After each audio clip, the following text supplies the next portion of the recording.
আজকের এই এপিসোডে প্রথম যে ঘটনাটি আপনাদের সাথে শেয়ার করব, এই ঘটনাটি আমাদেরকে যিনি পাঠিয়েছেন তার নাম রমজান। এই রমজান ভাইয়ের বাড়ি ব্রাহ্মণবাড়িয়া জেলার আখাউড়াতে। উনি যে ঘটনাটি পাঠিয়েছেন, ঘটনাটি বেশ মর্মান্তিক। আশা করছি ঘটনাটি শোনার পর আপনাদের অবশ্যই ভয়ের শিহরণ ইনশাল্লাহ জাগবে। তো চলুন ঘটনাতে চলে যাব। তবে যাওয়ার আগে ছোট্ট কয়েকটি কথা। আপনারা যারা ঘটনা পাঠাতে চাচ্ছেন তাদের জন্য বলছি, তা লিখে অথবা রেকর্ড করে যে কোনোভাবে ঘটনা পাঠাতে পারবেন afnanthehorworldbd@gmail.com এই মেল অ্যাড্রেসে। স্পেলিংটা বলে দিচ্ছি, afnanthehorworldbd@gmail.com। স্পেলিংটা আমরা আমাদের ভিডিও ডেসক্রিপশনে দিয়ে রেখেছি, সেখানে গিয়ে স্পেলিংটা চেক করে নিতে পারবেন। আর আমাদের এপিসোডের ঘটনাগুলো কেমন লাগছে সেটা জানাতে কিন্তু ভুলবেন না। এই ভিডিওর কমেন্ট সেকশনে গিয়েও জানাতে পারেন। এছাড়া আমাদের ফেসবুক পেজ এবং গ্রুপে ঢুকেও জানাতে পারেন। ফেসবুক পেজ এবং গ্রুপের সাথে যারা যুক্ত হননি তারা কিন্তু এই ভিডিওর ডেসক্রিপশন থেকে আমাদের ফেসবুক পেজ এবং গ্রুপের লিংক কালেক্ট করে সেখানে গিয়ে আমাদের ফেসবুক পরিবারের সদস্য হয়ে আমাদের ঘটনা সম্পর্কে রিভিউ দিতে পারেন। লিসেনার্স, চলুন চলে যাই আমাদের প্রথম ঘটনায়। এই ঘটনাটি রমজান ভাই উনি ওনার মামার কাছ থেকে সংগ্রহ করেছেন। ওনার আম্মু এবং মামা, ওনারা 4 ভাই বোন। এর মাঝে ওনার আম্মু মানে রমজান ভাইয়ের আম্মু হচ্ছে সবার ছোট, বাকি মামারা বড়। আর ঘটনাটা মূলত ওনার নানার সময়কালের। তখন ওনার নানা কুমিল্লার একটি গ্রামে একটা মসজিদে ইমামতি করতেন। তো ওই জায়গাটার নাম উনি বলেন নাই, কারণ ওই জায়গাটার নাম শেয়ার করার অনুমতি পান নাই। তো ওনার নানা সবে মাদ্রাসায় লেখাপড়া শেষ করে একটা মসজিদে ইমামতি করছেন। ইমামতি করতে খুব একটা বেশি ঝামেলা হচ্ছিল না, মোটামুটি ভালোই দিনকাল পার করছিলেন আর কি। তো আশেপাশের লোকজনও বেশ আন্তরিক ছিল, যার কারণে কোনো সমস্যা হচ্ছিল না। আর উনি ওনার ওস্তাদের কাছ থেকে বেশ কিছু রুকিয়া করার পদ্ধতি জানতেন, ঝাড়ফুঁক করার বিভিন্ন কলাকৌশল উনি জানতেন, যার কারণে উনি হালকা ঝাড়ফুঁক করতেন। কোনো মানুষ যদি কোনো সমস্যা নিয়ে আসতো তো উনি মোটামুটি ওনার যতটুকু জানা ছিল আর কি তার ভেতর থেকে উনি কাজ করতেন। তবে উনি কোনো তাবিজ দিতেন না। তো এভাবেই কেটে যাচ্ছিল দিন। এর মধ্যে কেটে যায় 2টি বছর। তো যেহেতু উনি লেখাপড়া শেষ করেছেন, মসজিদে ইমামতি করছেন, আর বিয়ের বয়সও হয়ে গিয়েছিল, এই জন্য নানার বাড়ি থেকে বিয়ের কথা বলা হয়।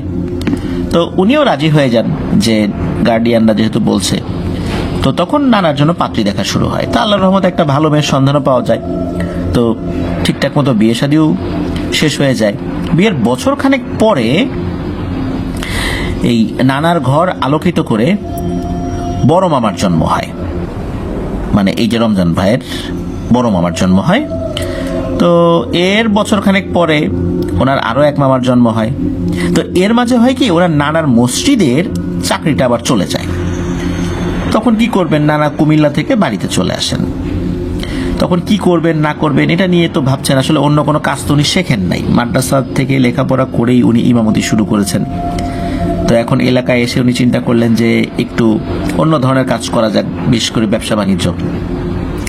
আর উনি যে ঝাড়ফুঁক করতেন ওই কাজটা কিন্তু উনি করতেন, এটা নিয়ে কোনো সমস্যা ওনার ছিল না। এটা উনি রেগুলার করে যাচ্ছিলেন। বাড়িতে এসেও বিভিন্ন লোক তার কাছে আসলে উনি যতটুকু পারতেন আগে সেটা করে দিতেন। তো এর মধ্যে নানার আরও কয়েকজন সন্তান হয়। তো মোট 4 জন সন্তান ওনার হয়েছিল আর কি টোটাল।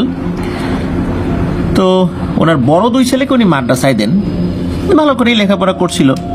তো হঠাৎ করে একবার হয় কি, নানার কাছে একটা নালিশ আসে, মাদ্রাসার একজন হুজুর। তো উনি নালিশ করেন যে আপনার ছেলে প্রায় 15 দিন যাবৎ মাদ্রাসায় যায় না, কি হয়েছে, ওর কি শরীর খারাপ কিনা, না কি ব্যাপার আমাকে বলেন তো, কোনো খোঁজ খবর পাচ্ছি না, আমাকে তো কিছু জানালেনও না, ও মাদ্রাসায় আসে কিনা, আমাদের তো চিন্তা হয়। একথা শোনার পর নানা তো আকাশ থেকে পড়েন যে কি বলেন হুজুর, ও তো প্রতিদিন সকালবেলা মাদ্রাসায় যায়, আমি নিজে ওকে ঘুম থেকে তুলে দিই, আবার মাদ্রাসা থেকে তো চলেও আসে। তখন হুজুর বলে, না তো আজও তো মাদ্রাসায় যায়নি, আপনি কি আজকে ওকে ঘুম থেকে তুলে দিচ্ছেন? বলে, হ্যাঁ দিছি তো। তো তখন হুজুর বলে যে আপনার কোথাও ভুল হচ্ছে, ও মাদ্রাসায় যায় নাই এটা আমি নিশ্চিত, আপনি ওর সাথে একটু কথা বলেন যে কোথায় যায়। বাচ্চা মানুষ আবার মাদ্রাসার কথা বলে বাড়ির থেকে বাইরে বের হয়ে খেলাধুলা করতে চলে যায় কিনা, নাকি অন্য কোনো সমস্যা হয়েছে, আপনি একটু কথা বলেন। তখন নানা তো বাড়িতে আসছেন, তখনও কিন্তু বড় মামা আসে নাই, বাসায় ফেরে নাই। তো দেখি ঠিকই নির্দিষ্ট সময় চলে আসছেন তিনি। তখন নানা তো ধরছে, কিরে তুই নাকি 15 দিন ধরে মাদ্রাসায় যাস না। তখন মা বলেন, না আমি তো প্রতিদিনই মাদ্রাসায় যাই। হুজুর কেন এই কথা বলবে? এই কথা শোনার পর নানা কি করছেন, এই বড় মামাকে ধরে বেধড়ক পিটুনি দিছেন। আর এরপর পিটুনি খাওয়ার পর উনি বলতেছেন যে, মানে তখন একটা কথা বলে আর কি, যেটা সবাইকে চিন্তায় ফেলে দেয়। তো বড় মামা বলেন যে, আমি তো প্রতিদিন মাদ্রাসার যাওয়ার জন্য বের হই, তো মাদ্রাসায় যাওয়ার আগে মাঝখানে একটা শ্মশান ঘাট আছে, ওই বরাবর যাওয়ার পর কেন জানি আমার খুব ঘুমে ধরে, তখন আমি অন্য কোনো কিছু ভাবতে পারি না, তখন একটা জায়গায় গিয়ে আমি ঘুমিয়ে পড়ি। আবার ঘুম ভাঙলে দেখি সন্ধ্যা লেগে যাচ্ছে, তখন আমি বাসায় চলে আসি। এখন এই ঘুমের মাঝখানে কি হয় এটা আমি কিচ্ছু বলতে পারি না। এইটা শোনার সাথে সাথে নানার কিন্তু সন্দেহ লাগে যে ছেলেটা নিশ্চয়ই সত্যি কথাই বলছে, এবং তার আচার আচরণ বা শারীরিক যে পরিবর্তন এই 15 দিনে, আর তাছাড়া উনি তো ঝাড়ফুঁক করতেন, চোখ দেখলেই কিছুটা হলো বুঝতে পারতেন কোনো সমস্যা আছে কিনা। তো এই 15 দিন তো আসলে উনি অতটা খেয়াল করেন নাই। তো এরপরে কি হয় যে নানা বলেন যে, ঠিক আছে তোর কালকে মাদ্রাসায় যাওয়ার দরকার নেই, তুই বাসায় থাক। তখন এই নানা নানিকে বলেন যে ওর দিকে একটু খেয়াল রেখে তো, আর কোনো সমস্যা হলে সাথে সাথে আমাকে খবর দিবা। তো নানা কিন্তু ওই সময় টুকটাক ব্যবসা বাণিজ্য, মানে মুদিখানার দোকান দিয়েছিলেন, মুদি মালের ব্যবসা ট্যাবসা উনি করতেন আর কি। অনেক সময় আবার কিছু কিছু জিনিস অনেক জায়গায় রাখি মাল বলে, রাখি মাল বলতে কি কোনো জিনিস রেখে দেওয়া হয়, সিজন আসলে বিক্রি করা হয়, পেঁয়াজ রসুন এরকম বেশ কিছু জিনিস আছে আর কি, রাখি মালের ব্যবসা, মুদি মালের ব্যবসা, এটা উনি করতেন আর কি। ওই সময় দোকানও ছিল। তো ওই দিন দুপুরবেলা এই বড় মামা দুপুরের খাবার খেয়েছেন, খাবার খাওয়ার কিছু সময় পরেই বড় মামা বমি করেছেন। তবে বমি কিন্তু যে করেছেন, বমির সাথে যে খাবার খেয়েছেন সেটা বের হয় নাই। যেটা বের হয়েছে এটা দেখে নানি তো খুব ভয় পান, কারণ উনি একদম তাজা রক্ত বমি করেছেন, মানে তার বমির সাথে তাজা রক্ত বের হয়েছে। রক্ত বমি বলতে যেটা বোঝায়, রক্ত বমির থেকেও ভয়ানক, মানে সেখানে পানির উপস্থিতি নাই, শুধু রক্তই। এইটা দেখার সাথে সাথে নানি তো অনেক ভয় পেয়ে যান। আর নানি এটাও খেয়াল করেন, এই রক্তের মধ্যে কালো কালো কি যেন একটা জিনিস বের হয়। তখন নানি এটা দেখে বুঝতে পারেন যে এটা আসলে কয়লা। উনি দ্রুত নানাকে খবর দেন। নানা তো এই খবর শোনার সাথে সাথে চলে আসেন, উনি ওনার মতো করে ঝাড়ফুঁক করেন। তো নানা বুঝতে পারেন যে ওর শারীরিক কোনো উন্নতি হবে না, কারণ এমন কোন একটা জটিল সমস্যা ওনার সাথে হয়েছে যেটা ট্রিটমেন্ট উনি জানেন না, ওনার বিদ্যায় এটা নাই আর কি। তখন উনি বুঝতে পারেন আসলেই এমন একটা সমস্যা হয়েছে যার কারণে এই যে 15 দিন সে মাদ্রাসায় যেতে পারেনি। আর এখন ওনার করণীয় কি? তখন ওনার যিনি ওনার ওস্তাদ কিন্তু খুব বেশি দূরে না, ওনাদের কয়েক গ্রাম পরেই আর কি। তো উনি একজন ইমাম সাহেব, উনি দ্রুত ওনার ওস্তাদের কাছে যান এবং এই বিষয়ে উনি কথা বলেন, সবকিছু খুলে বলেন যে এই ব্যাপার, এরকম 15 দিন মাদ্রাসায় যেত না, তারপরে এই আজকে এই ঘটনা ঘটছে। এ কথা শোনার পর ওনার উস্তাদ বলেন যে, দেখো আসলে যতটুকু শুনলাম এটা তো আমার কাছে ভালো মনে হচ্ছে না, তারপর আমাকে কয়েকটা দিন সময় দাও, ওকে একটু চোখে চোখে রাখো, বাইরে বের হতে দেওয়ার দরকার নাই, ও বাড়িতেই থাক, এখন বাইরে বের হলে সমস্যা বাড়বে, আমি একটু খোঁজ খবর নিয়ে দেখি কি করা যায় বা কোনো তথ্য পাই কিনা, আমার জিনেরা আমাকে কোনো খোঁজ খবর এনে দিতে পারে কিনা। তো 2 দিন পর সকালবেলা ওনার ওস্তাদ এই নানাকে খবর পাঠান নাই, উনি নিজেই মানে হন্তদন্ত হয়ে ছুটে আসছেন নানার বাসায়। তো তার ওস্তাদ বাড়িতে আসছেন, নানা তো বেশ উদ্বিগ্ন হয়ে যান যে ওস্তাদকে কোথায় বসাবেন, কি করবেন। তখন ওনার ওস্তাদ বলেন যে, বাপু তোমার এত উদ্বিগ্ন হওয়ার দরকার না, আমি যেটা বলি সেটা মন দিয়ে শোনো। আমার জিনদেরকে দিয়ে 2 দিন ধরে চেষ্টা করছি, আমার জিনেরা কোনো সন্ধানই এনে দিতে পারে নাই। 2 দিন পর আমার জিনের এসে বলছে যে, হুজুর আপনি এই বিষয়ে যায়েন না, কারণ আমরা কোনো সন্ধান যেহেতু আনতে পারতেছি না, তবে নিশ্চয়ই এমন কোনো একটা ঝামেলা আছে যেখানে আমরা ঢুকতে পারতেছি না বা আমরা কোনোভাবেই সন্ধানটা নিতে পারতেছি না। আর এত গভীর ঝামেলা যদি একবার হয়ে যায়, তাহলে আপনাকেও উদ্ধার করার মতো ক্ষমতা আমাদের থাকবে না, যেহেতু আমরা খবরই আনতে পারতেছি না। সুতরাং আপনি এই ঝামেলায় যদি জড়িয়ে যান, তাহলে আপনাকে কিভাবে ওখান থেকে বের করে আনবো? সুতরাং আপনি এর ভিতরে যাবেন না, ওই বাসায় যান, গিয়ে বলে আসেন যে ওরা আরো ভালো কারো কাছে যেন যায়, আর সেই সাথে আল্লাহ তাআলার কাছে যেন কান্নাকাটি করে, কারণ আমাদের হাতে এটা আর নাই। তো হুজুর এসে কিন্তু এই বিষয়টা বলেন, হুজুর এটা এসে বলেন এবং এটাও বলেন যে ওই রাত্রে উনি আর একটা স্বপ্নও দেখেছেন। উনি রাতের খাবার শেষ করে যখন ঘুমিয়ে পড়েছেন, তখন ঘুমের মধ্যে একটা স্বপ্ন দেখেছেন যে একটা ছায়ামূর্তি হুজুরের স্বপ্ন জেগে এসে বলছে যে, এই হুজুর, তুই কি নিজেকে বেশি বড় মনে করিস নাকি? কি পরিমাণ এলেম আছে তোর? তুই আমার ব্যাপার নিয়ে ঘাটাঘাটি করার কিন্তু দুঃসাহস দেখাস না। তুই তোর লোক পাঠাইছিস, তোর লোক কোনো তথ্যকে আনতে পারছে? পারে নাই। সুতরাং বুঝতেই পারছিস যে আমি কি জিনিস। আমার ব্যাপারে কোনো ধরনের কোনো তথ্য সংগ্রহের চেষ্টা করবি না, আর এই বিষয়ে কোনো হস্তক্ষেপ করবি না, তাহলে কিন্তু তোকে সহ, তোর চেলাবেলা সহ, তোর পরিবার সবগুলোকে আমি নির্বংশ করব। এই বলে দিয়ে গেলাম। তো এরপরই হুজুরের ঘুম ভেঙে যায়। হুজুর চিৎকার করে উঠেছেন, ওনার পাশে ওনার স্ত্রী শুয়েছিল, সেও তো ধর্মর করে উঠছে, কি হলো? তখন হুজুর বললেন, আমি একটা দুঃস্বপ্ন দেখছি। তা উনি আর ওনার স্ত্রীকে বিষয়ে কিছু বলেন নাই। ওই সকালবেলা ফজরের নামাজ পড়ে উনি দৌড় দিয়েছেন। একে তো জিনেরা নিষেধ করেছে রাতের বেলায়, তারপর উনি ঘুমিয়েছেন, ঘুমানোর পরে স্বপ্ন দেখেছেন। সব মিলিয়ে একটা বিভীষিকাময় অবস্থা। তো তখন এই তথ্য উনি যখন প্রয়োজন মনে করলেন তাকে বলার দরকার, এগুলো যখন বললেন, তখন নানা তো খুব চিন্তিত হয়ে পড়েন যে কি করবেন, আসলে এটা সমস্যার সমাধানটা কি।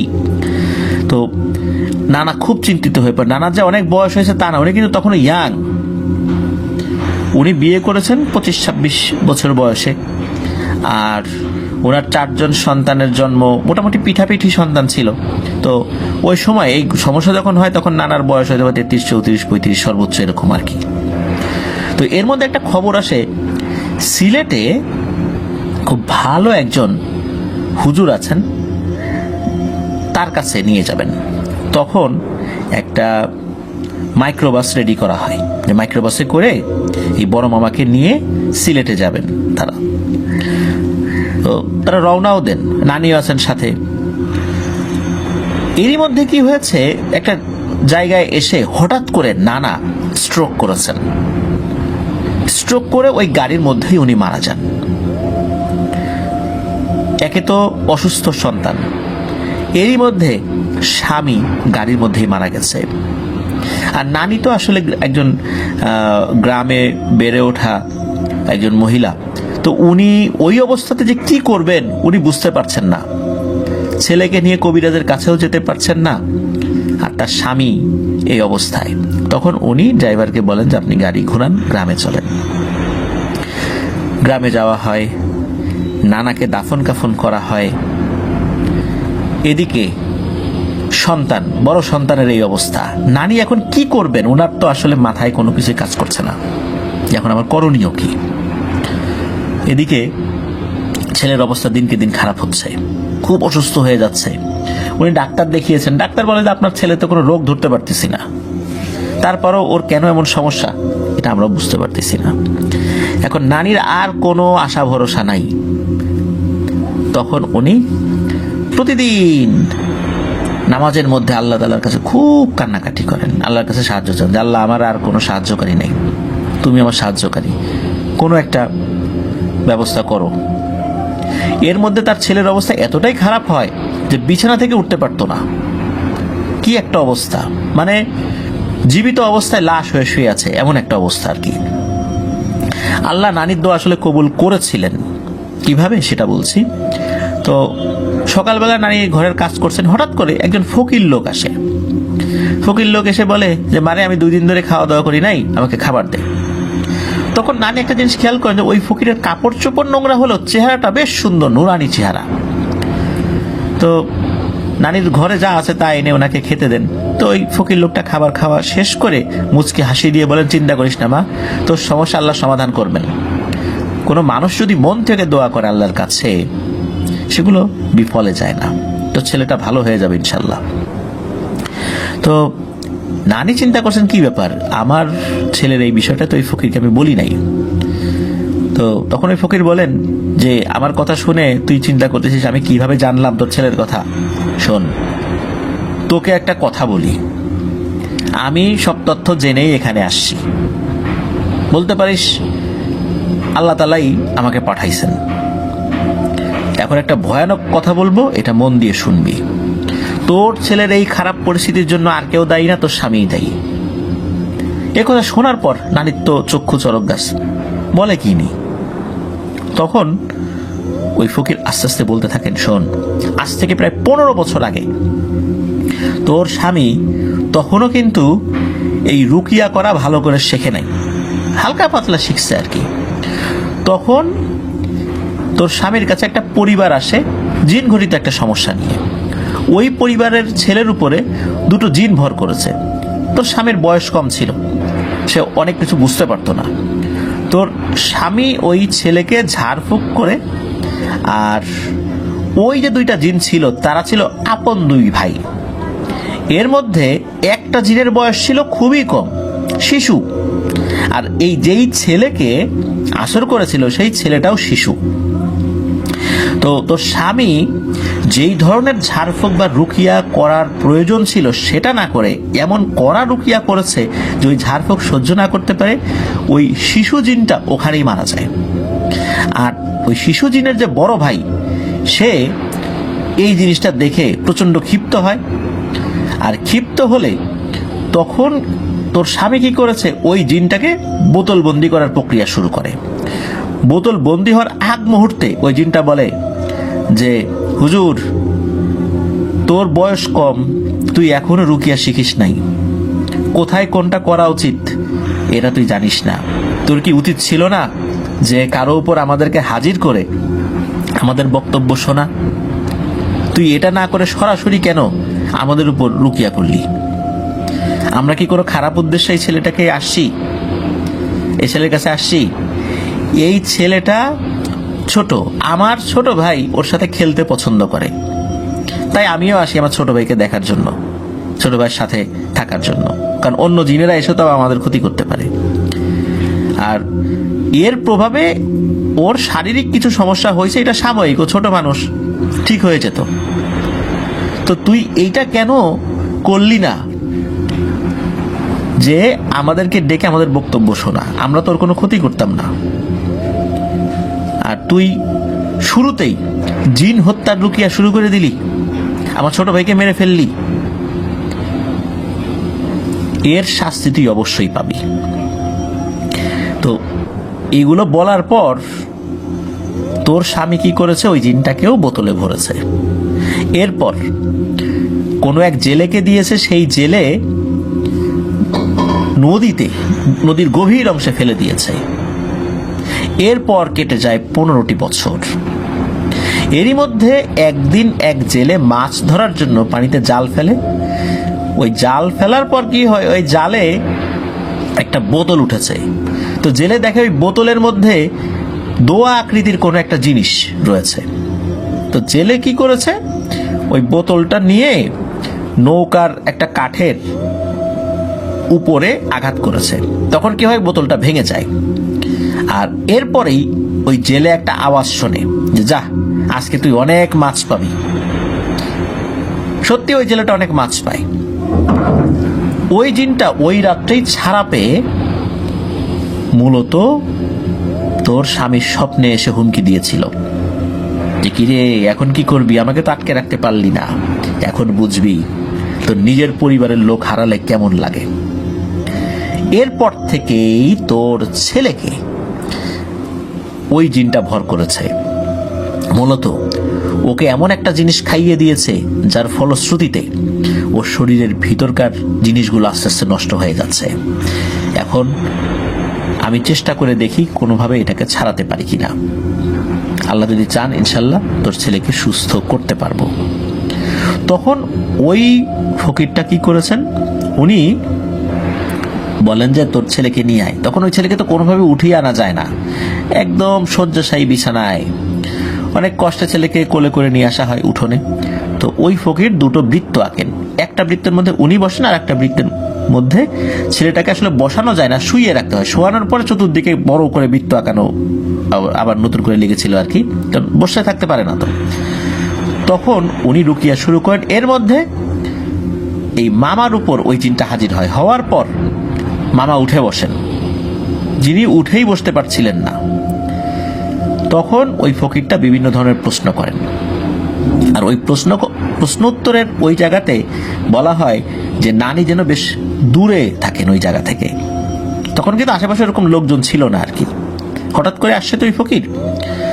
তো হঠাৎ করে কি হয়, ওই মামার ভয়েসটাও চেঞ্জ হয়ে যায়, উনি বেশ গম্ভীর ভাষায় কথা বলেন, অথচ উনি তো ছোট বাচ্চা, বেশি বড় বয়স তো আর না আর কি তার। তো ওই জিনটা নাকি এসে ওই ফকিরকে সালাম দেয় এবং বলতে থাকেন যে হুজুর আপনি তো ভালো মানুষ, আপনি এর মধ্যে কেন আসলেন? এরা তো ভালো মানুষ না।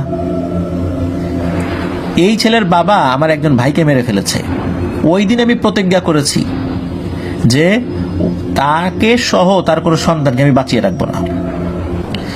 তখন হুজুর মৃদু ধমক দেন এবং বলেন যে তুমি তো তার সন্তানকে মারতে গিয়ে পুরো পরিবারকে শেষ করে দিবা, এমনই তা দেখছি। আর তুমি তো তোমার ভাইয়ের হত্যাকারী, মানে এই ছেলের বাবাকে মেরেই ফেলেছো গাড়ির মধ্যে স্ট্রোক করিয়ে, এখন এই ছেলেটাকে কেন ধরছো? তখন ওই জিনটা বলে যে আমি প্রতিজ্ঞা করেছি আমার ভাইয়ের হত্যার বদলা আমি নেবই। তখন হুজুর তাকে অনেক করে বুঝান, কোনোভাবেই সে মানে না আর কি। এরপর হুজুর তার ব্যাগ থেকে এক বোতল পানি বের করে যখন এই বড় মামার উপর ছুঁড়ে মেরেছেন, তখন ওই জিনটা বিকট চিৎকার করে ওঠে যে চলে যাব চলে যাব, আমি চলে যাব। তবে একটা কথা, সেটা হলো এই ছেলেটাকে বাঁচানোর জন্য আপনি চেষ্টা করবেন না, কারণ হচ্ছে আমি এই সময়ের মধ্যেই ও যে মাদ্রাসায় যেত ওই শ্মশান ঘাটের ওখানে, আমি বিভিন্ন ধরনের জিনিস ওকে খাইয়ে দিয়েছি, ও আর বাঁচবে না। আমি এখন চলে গেলেও ও বাঁচবে না, ওর শরীরের ভিতরের অনেক জিনিস ইতিমধ্যে নষ্ট হয়ে গেছে। তবে ওর অন্য ভাই বোন যারা আছে ওদেরকে আমি কোনো ক্ষতি করব না, এটা আমি কথা দিয়ে গেলাম। এই ছেলেটা এই পৃথিবীর আর কিছুদিনের মেহমান মাত্র, ওর আর বাঁচার কোনো আশা নাই, কারণ আমার কাজ যা আমি এটা করে ফেলেছিলাম, আপনি আসছেন একদম শেষ দিকে। তারপর সেই জিনটা সালাম দিয়ে চলে যায়। ওই ফকির নানিকে বলেন যে মারে আসলে অনেক দেরি হয়ে গেছে, আমি কিছু করতে পারলাম না, তবে তোর অন্য সন্তানদের ইনশাল্লাহ কোনো ক্ষয়ক্ষতি হবে না। তো ফকির ওখান থেকে চলে যান। এর এক সপ্তাহ পর বড় মামা পৃথিবীর মায়া ত্যাগ করে চলে যান, আর এর মাধ্যম দিয়েই এই ঘটনার সমাপ্তি ঘটে। তো প্রিয় লিসেনার্স, এই ঘটনা শোনার পর আপনাদের অনেকের কাছেই মনে হতে পারে যে আচ্ছা, বিভিন্ন ঘটনায় দেখা যায় যে শেষ দিকে কোনো ফকির আসে, ঘটনা কি এটার? তো এই বিষয় নিয়ে আমি যতটুকু তথ্য সংগ্রহ করার চেষ্টা করেছি সেটা আপনাদের সামনে উপস্থাপন করি। সেটা হচ্ছে যারা আধ্যাত্মিক সাধনা করেন, এই আধ্যাত্মিক সাধক যারা, ওনাদের সাধনার বিভিন্ন পর্যায় রয়েছে। কখনো কখনো ফকিরি হালতে কিছুদিন অতিবাহিত করেন, কারণ যিনি ফকির ওনার তো আসলে কিছু থাকে না, একদম নিরহংকার হতে হয়। তখন মূলত মনের ভিতর থেকে অহংকার, রাগ, ক্ষোভ এগুলো কমানোর জন্যই আধ্যাত্মিক একটি প্রক্রিয়া। তো দেখা যাচ্ছে যে কখনো কখনো এভাবেই তারা যখন মানুষের বাড়িতে আসে, বিভিন্ন মানুষদের সমস্যা ওনারা ধরতে পারেন আল্লাহর ইচ্ছায়, তখন ওনারা ওনাদের জায়গা থেকে চেষ্টা করেন। আর নিয়ম হচ্ছে ওনারা এক জায়গায় আসলে ওই জায়গা দ্বিতীয় জায়গায় ঘুরে আসেন না, এটা একটা বিষয়। কখনো কখনো খুব রেয়ার আসেন। আর কখনো কখনো জিনেরাও যখন দেখে যে, কারণ আমাদের আশেপাশে অনেক জিনের আছে, এক জিন আর একজনকে তথ্য দেয় যে এই লোকটা অনেক সমস্যায় আছে, তখন কোনো ভালো জিন কখনো কখনো ফকিরের বেশে আসে। তো এইভাবেই বিভিন্নভাবে এই ধরনের আল্লাহওয়ালা আধ্যাত্মিক সাধকদের আমরা দেখা পাই। মূলত এটাই আমি যতটুকু তথ্য সংগ্রহ করার চেষ্টা করেছি, যতটুকু তথ্য পেয়েছি। এছাড়া আরও অনেক ব্যাপার থাকতে পারে যেটা হয়তো আমি এখনো তথ্য সংগ্রহ করতে পারি নাই, বা আপনাদের জানা থাকলেও কিন্তু কমেন্ট করে জানাতে পারেন যে কেন এভাবে বিভিন্ন সময় ফকিরদের আমরা বিভিন্ন সমস্যার সমাধান করতে দেখি, কিন্তু পরবর্তীতে তাদেরকে আর কোথাও দেখা যায় না। প্রিয় লিসেনার্স, এটি ছিল ঘটনা। ধন্যবাদ জানাচ্ছি রমজান ভাইকে ওনার পরিবারের একটি ঘটনা আমাদের সাথে শেয়ার করার জন্য। প্রিয় লিসেনার্স, চলুন আমরা চলে যাব আমাদের এবারের এপিসোডের পরবর্তী আরো একটি নতুন ঘটনায়। প্রিয় লিসেনার্স, আসসালামু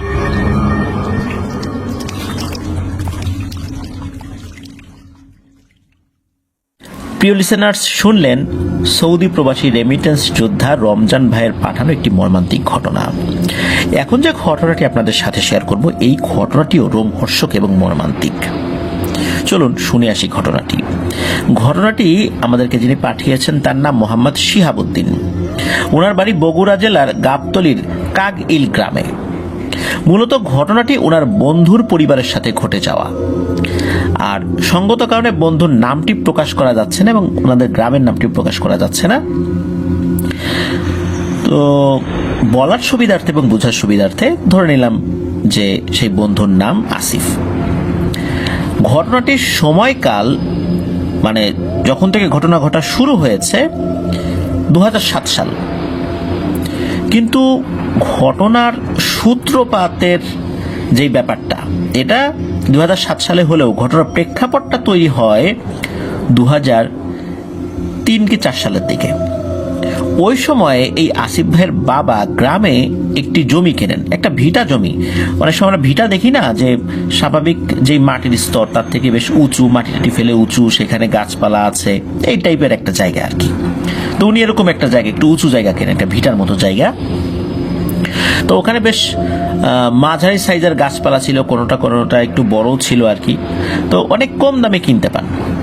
তো এত কম দামে কিনতে পেয়ে আসিফ ভাইয়ের বাবা তো বেশ খুশি যে এত কম দামে জায়গাটা কিনতে পেরেছেন।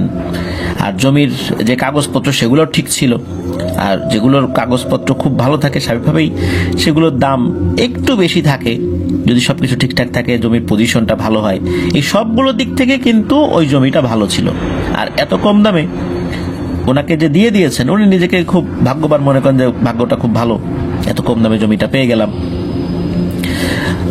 উনি এই জমিটা কেনার আগে আশেপাশে কারো কাছ থেকে খুব একটা বেশি শোনেনও নাই। কেন শোনেন নাই? চিন্তা করছেন এত কম দাম বলছে, আবার জানাজানি হয়ে গেলে অন্য লোক আবার জমিটা কিনে নিতে পারে, এই চিন্তা করে উনি আশেপাশে কারোর সাথে ব্যাপারটা শেয়ার করেন নাই। তো জমিটা উনি স্বাভাবিকভাবেই কিনে ফেলেন, রেজিস্ট্রি হয়ে যায়। জমিটা কেনার পর উনি 3 থেকে 4 বছর ওভাবেই ফেলে রেখেছিলেন, কোনো কাজ করেন, ওরকমই ছিল, ওই গাছপালা ওরকমই ছিল আর কি। তো 3-4 বছর পর এই 2007 সালের দিকে উনি ওই জমির অনেকগুলো গাছ কেটে ফেলেন। মূলত ওই গাছগুলো বিক্রি করে দেন।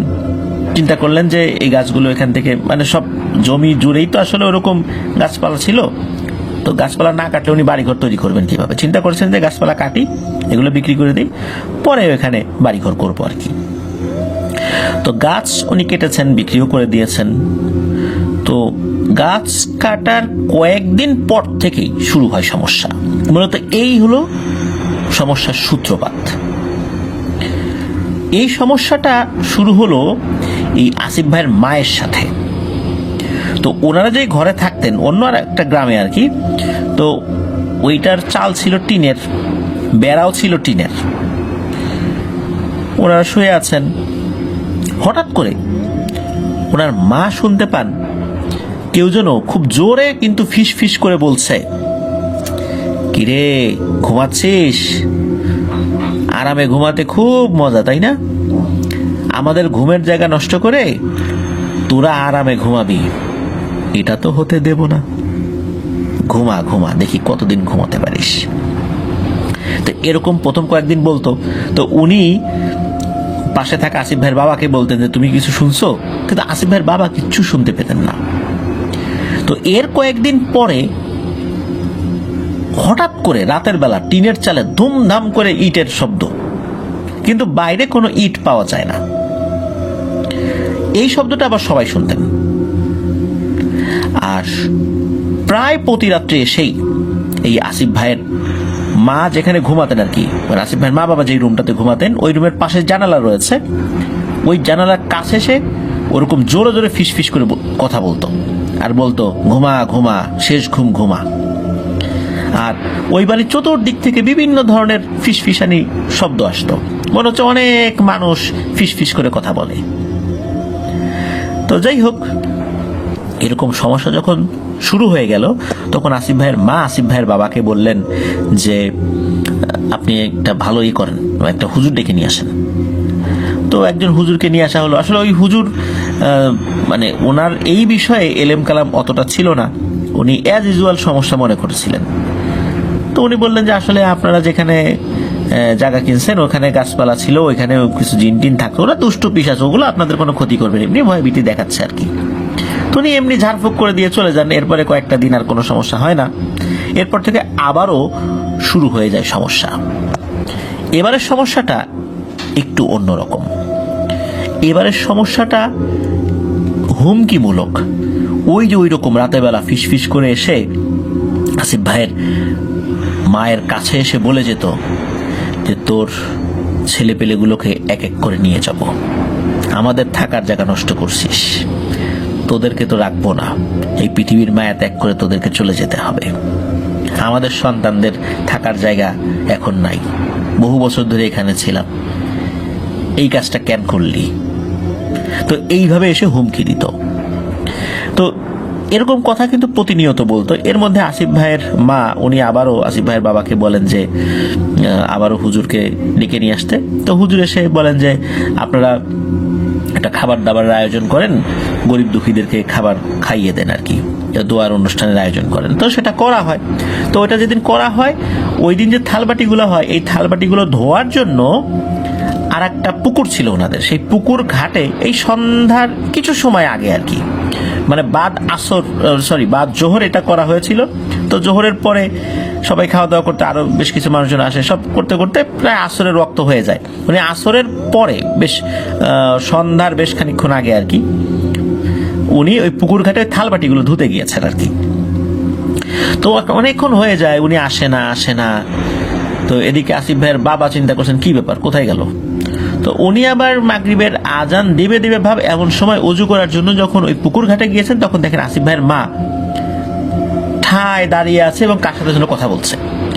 তো উনি কাছে গিয়ে শুনতে পান যে আসিফ ভাইয়ের মা বলছে যে নিস না, আমাকে নিয়ে যা, আমার ছেলে মেয়েদেরকে নিস না, এরকম বলছে। তো উনি যখন তার কাঁধে হাত রাখেন, তখন আসিফ ভাইয়ের মা স্বাভাবিক হয়। তখন আসিফ ভাইয়ের বাবা বলে তুমি কার সাথে কথা বলো? বলে ওই যে দেখেন না, ওই যে পুকুরের মধ্যে দাঁড়ায় আছে কয়েকটা, ওরা আমার ছেলেকে নিয়ে যেতে চায়, আমার মেয়েকে নিয়ে যেতে চায়। আমি বলতেছি যে আমার ছেলে মেয়েকে নিস না, আমাকে নিয়ে যা, কিন্তু ওরা বলে যে আমার ছেলে মেয়েকেই নিয়ে যাবে, তো এই জন্য ওদের সাথে কথা বলতেছি। তখন আসিফ ভাইয়ের বাবা বলে কই, আমি তো কিছু দেখছি না। আসিফ ভাইয়ের বাবা কিন্তু কিছু দেখতে পাচ্ছেন না। তো এরপর আসিফ ভাইয়ের মাকে ওখান থেকে নিয়ে আসা হয়। এর কিছুদিন পর আসিফ ভাইয়ের মা বাড়িতে কিছু পিঠা বানান। তো আসিফ ভাইদের বাড়ি যেখানে, সেখান থেকে খানিকটা দূরে বলতে মানে একদম পরের গ্রাম, বিষয়টা এরকম না, ওই একই গ্রামেই মাঝখানে খানিকটা ধানি জমি আছে, ওইটা পার হয়ে বেশ ওই পাশে তো পায়ে হেঁটে 15 মিনিট লাগে আর কি যেতে। তো ওই পাশে আসিফ ভাইয়ের এক খালা বাড়ি, আপন খালা আর কি। তো পিঠা বানানোর পর আসিফ ভাইয়ের মা বলছেন যে আমার বোনকে আর বোনের বাচ্চাদের জন্য পিঠা দিয়ে আসি কিছু। তো উনি একটা পাত্রে ওই পিঠাগুলো রেখে ওই গামছা দিয়ে একটা মানে চারদিকে একটা বাঁধ দিয়েছেন আর কি। অনেক সময় দেখি যে ওই বিভিন্ন পাত্রে কোনো জিনিস রেখে, যে গ্রামে অনেক সময় দেখা যাচ্ছে মাঠে খাবার নিয়ে যাওয়ার সময় একটা গামছার মধ্যে সেটা গিট দিয়ে নিয়ে যাওয়া হয় আর কি, মানে ওইভাবে উনি বেঁধেছেন। তো তখন কিন্তু আসরের নামাজ হয়ে গেছে আর কি। তো উনি যখন বের হতে যাবেন, তখন বাড়ির আরো কিছু কাজ পড়ে যায়, যার ফলশ্রুতিতে সেগুলো আবার দ্রুত সমাপ্ত করতে করতে মাগরিবের হয়তো আধা ঘন্টা বাকি ছিল আর কি। তো উনি ওই পিঠা নিয়ে বের হয়েছেন। তো যে জমি দিয়ে যাবেন, সেই জমির মাঝখানে যে আইলটা ছিল, ওই আইলটা বেশ চওড়া ছিল, আইল না বলে এটাকে রাস্তাও বলা যেতে পারে। তো উনি হেঁটে যাচ্ছেন, তখনও মাগরিবের আজান দেয় নাই, চারদিকে বেশ মোটামুটি ছিল আর কি, আলো ছিল, হাঁটা যায়। কিন্তু ওই সময় কৃষকরা সবাই উঠে গেছে আর কি ওখান থেকে, যারা ছিলেন আর কি। আর ওইখানে যে অনেক বিশাল কৃষি জমি, বিষয় এরকম না, যাদের কাজ ছিল তারা চলে গেছেন। তো উনি তো হেঁটে যাচ্ছেন, হঠাৎ করে উনি দেখতে পান যে একটা লাশ সাদা কাফনে মোড়ানো আড়াআড়ি ভাবে শোয়ানো। হঠাৎ করে এটা দেখে তো উনি ভয় পান এবং বুঝতে পারেন যে কোনো প্যারানর্মাল কোনো জিনিস ওনার সাথে ঘটতে যাচ্ছে। গ্রামের বাচ্চা কাচ্চারা নিশ্চয়ই একজন ভদ্র মহিলার সাথে এরকম দুষ্টামি করবে না। তো উনি ভাবছেন যে কি করব। ইতোমধ্যে উনি বাসা থেকে বেশ খানিকটা পথ এগিয়ে এসেছেন, আর অল্প সময় হাঁটলে, আর 5-7 মিনিট হাঁটলেই কিন্তু ওনার বোনের বাড়ির কাছাকাছি চলে যেতে পারবেন। ওই অবস্থাতে উনি উল্টো দিকে ঘুরে চলে যাওয়াটা এইটা আসলে ঠিক হবে কিনা ওইটা উনি ভাবছিলেন। উনি চিন্তা করলেন যে এই লাশটাকে পাশ কাটিয়ে একটু ক্ষেতের মধ্যে দিয়ে নিয়ে নেমে সামনের দিকে উঠে যাই। তো ওরকম চিন্তা করে কেবল পাশ কাটানো শুরু করবেন, হঠাৎ করে উনি দেখেন যে একটা হালকা বাতাস আসলো। বাতাসে ওই লাশের উপর যে সাদা কাপড় ছিল সেটার কিছুটা উড়ে গেল, মানে মুখটা বের হয়ে গেল, এবং উনি দেখতে পেলেন যে এই মুখটা ওনার ছেলের, এই আসিফের, মানে এটা আসিফের লাশ।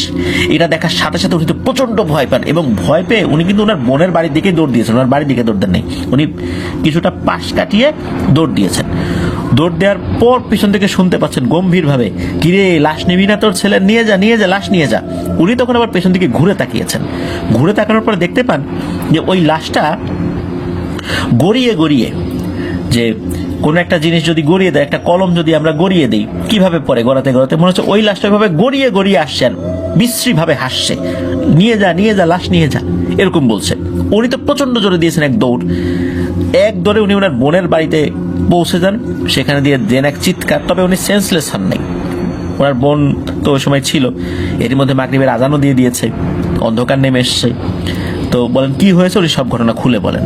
এরপর বাড়িতে খবর পাঠানো হয়, সেখান থেকে লোকজন আসে, পরে আসিফ ভাইয়ের মাকে আবার বাড়িতে নিয়ে যাওয়া হয়। মূলত এরপর থেকেই শুরু হয় ওনার সাথে ভয়ঙ্কর ঘটনা। ভয়ঙ্কর ঘটনা বলতে এরপর থেকে উনি আর কাউকে চিনতে পেতেন না। এই আসিফ ভাইকে চিনতে পেতেন না, আসিফ ভাইয়ের বাবাকে চিনতে পারতেন না, তবে আসিফ ভাইয়ের বোনকে চিনতে পারতেন, উনি কাউকে চিনতে পারতেন না। শুধু বলতেন যে আমাকে নিয়ে যা, আমার ছেলে মেয়েদেরকে কিছু বলিস না, ওদেরকে ছেড়ে দে, ওদেরকে কিছু করিস না, আমাকে নিয়ে যা, আমাকে মেরে ফেল। তো এরকম প্রায় 11-12 দিন এই অবস্থা ছিল। ওনার অবস্থা আস্তে আস্তে খুব শোচনীয় হয়ে যায়। 12 দিনের দিন সকালবেলা উনি সবাইকে চিনতে পান, সবাইকে চিনতে পারেন। আসিফ ভাইকে চিনতে পারেন, তার বোনকে চিনতে পারেন, মানে যাদেরকে উনি চিনতেন সবাইকে চিনতে পারেন। আসিফ ভাইকে কাছে ডাকেন, কাছে ডাকার পরে বলেন যে বাবা তুমি ভালো হয়ে চলবা, মনে রাখো তোমাদের জীবন আমি আমার নিজের জীবনের বিনিময়ে ভিক্ষা নিয়েছি, আমি আর বাঁচবো না, আমার খুব ক্ষুধা লাগছে, আমাকে খাবার দাও। আসিফ ভাইয়ের বোন দ্রুত খাবার নিয়ে আসছে তার মায়ের জন্য। এরপর উনি খাবারগুলো খান, সবার সাথে কথা বলেন। কথার মধ্যে একটাই কথা ছিল যে উনি আর বাঁচবেন না। ওই দিনই উনি মারা যান। ইন্না লিল্লাহি ওয়া ইন্না ইলাইহি রাজিউন। পরবর্তীতে জানা যায় মূলত ওই পিশাচগুলোর কাছ থেকে নিজের জীবনের বিনিময়ে সন্তানদের জীবন উনি ভিক্ষা নিয়েছিলেন, এবং ওই পিশাচগুলো মূলত ওনাকে বিশেষ কিছু একটা খাইয়ে দিয়েছিল, যার ফলশ্রুতিতে উনি মারা গিয়েছিলেন। আর মৃত্যুর কিছুক্ষণ আগে ওনার ভয়ঙ্কর রক্তবমি হয়, এবং এই রক্তবমি করতে করতে উনি মারা যান। প্রিয় লিসেনার্স, আসলেই সন্তানের প্রতি মায়া মহব্বত এটা যে কি জিনিস, যারা বাবা মা হয়েছেন তারা বুঝতে পারবেন। নিজের সবকিছুর বিনিময়ে হলেও, এমনকি প্রাণের বিনিময়ে হলেও সন্তানদেরকে বাঁচানোর জন্য পিতামাতা সবসময় চেষ্টা করেন। ব্যতিক্রম কিছু যে থাকে না তা কিন্তু না। অনেক সময় আমরা দেখতে পাই মা সন্তানকে হত্যা করেছেন, পিতা সন্তানকে হত্যা করেছেন, এরকম ঘটনা কিন্তু আমরা দেখি। তবে এটা বিচ্ছিন্ন ঘটনা। পৃথিবীতে ব্যতিক্রম জিনিস থাকবেই, কিন্তু ব্যতিক্রম জিনিসটাকে আমরা উদাহরণ হিসাবে আনবো না। সচরাচর যেটা হয় সেটাকে আমরা উদাহরণ হিসাবে আনবো। প্রিয় লিসেনার্স, নিজের জীবন দিয়ে সন্তানদেরকে উনি সেই পিশাচদের কাছ থেকে মুক্ত করে এনেছিলেন। আল্লাহ তার মৃত্যু এভাবেই লিখে রেখেছিলেন, যার ফলশ্রুতিতে এইভাবে উনি চলে গেছেন। প্রিয় লিসেনার্স, আসলে এই ঘটনাটি খুবই মর্মান্তিক। আল্লাহ আমাদেরকে হেফাজত করুন এই ধরনের বিপদ আপদ থেকে। আমি কয়েকটি কথা সবসময় বলি, বিশেষ করে এই ধরনের ঘটনার ক্ষেত্রে, যে আমরা কিন্তু যখন বাসা ভাড়া নিতে চাই দেখি যে বাসাটা সুন্দর, কিন্তু খুব কম দামে বাসা ভাড়া দিতে যাচ্ছে মালিক। আমরাও সেই সুযোগটা লুফে নেই। আসলে কি এটা সুযোগ নাকি মৃত্যু ফাঁদ, এটা কিন্তু আমরা বুঝি না। কোনো একটা ভালো জমি অনেক কম দামে কোনো একটা মালিক দিয়ে দিতে চাচ্ছেন, অথচ আশেপাশের জমির দাম অনেক বেশি, ওইটার দাম আরো বেশি হওয়ার কথা। উনি কেন দিতে চাচ্ছেন? এই বিষয়ে আমরা খোঁজ খবর নিতে গেলে যদি মনে করি যে অনেকে জেনে গেলে এত কম দামে বিক্রি করতে কিনতে পারবো না, আর ওই লোকরাও বলে যে বেশি লোকদেরকে জানাজানি করেন না, তাহলে কিন্তু অনেকে ঝামেলা করবে। না, আমরাও চিন্তা করি যে আসলেই তো তাই, ঠিক আছে, কারো জানাজানি করার দরকার নাই, কাউকে বলবো না, কাগজপত্র ঠিকঠাক আছে কিনা ওই ভূমি অফিস থেকে খোঁজ খবর নিয়ে এটা দেখলেই হবে। তো আমরা কিন্তু এই ভুলটা করি। মূলত যিনি বিক্রি করতে চাচ্ছেন উনি তো এটা আরেকজনের উপর গছিয়ে দিয়ে উনি নিশ্চিন্ত হয়ে গেলেন। জমির কাগজপত্র হয়তো সমস্যা নেই, কিন্তু এটা কি জমি না মৃত্যু ফাঁদ, এটা কি আমরা জানি? এই জন্য কম দামে বাসা ভাড়া, জমি কেনা, ফ্ল্যাট কেনা, এই বিষয়গুলো যখন আমরা দেখব বা আমাদের সামনে আসবে, তখন আমরা আরো অধিকতর সচেতন হব যে কেন উনি বিক্রি করতে চাচ্ছেন। এটা আমরা আরো ভালোভাবে তদন্ত করার চেষ্টা করব। কারণ ওইটা যদি এত কম দামে বিক্রি করে দেয়, আশেপাশে তো আরো অনেক লোক আছে, তারা কেন এটা কিনলেন না? উনি আশেপাশের লোকদের কাছে কেন বিক্রি করলেন না? ওনার আত্মীয় স্বজনদের কাছে কেন বিক্রি করলেন না? এই প্রশ্নগুলো যেন আমাদের মনের মধ্যে থাকে। প্রিয় লিসেনার্স, খুব সতর্ক, কারণ এই ধরনের ঘটনা আশেপাশে হর হামেশাই হয়। এই জন্য আমরা সুযোগ পেয়েছি মনে করে নিজের মৃত্যুকে ডেকে আনবো না। এই ঘটনা থেকে এটাই আমাদের শিক্ষা হোক। প্রিয় লিসেনার্স, চলুন আমরা চলে যাবো আমাদের এবার এপিসোডের পরবর্তী আরো একটি নতুন ঘটনায়। প্রিয় লিসেনার,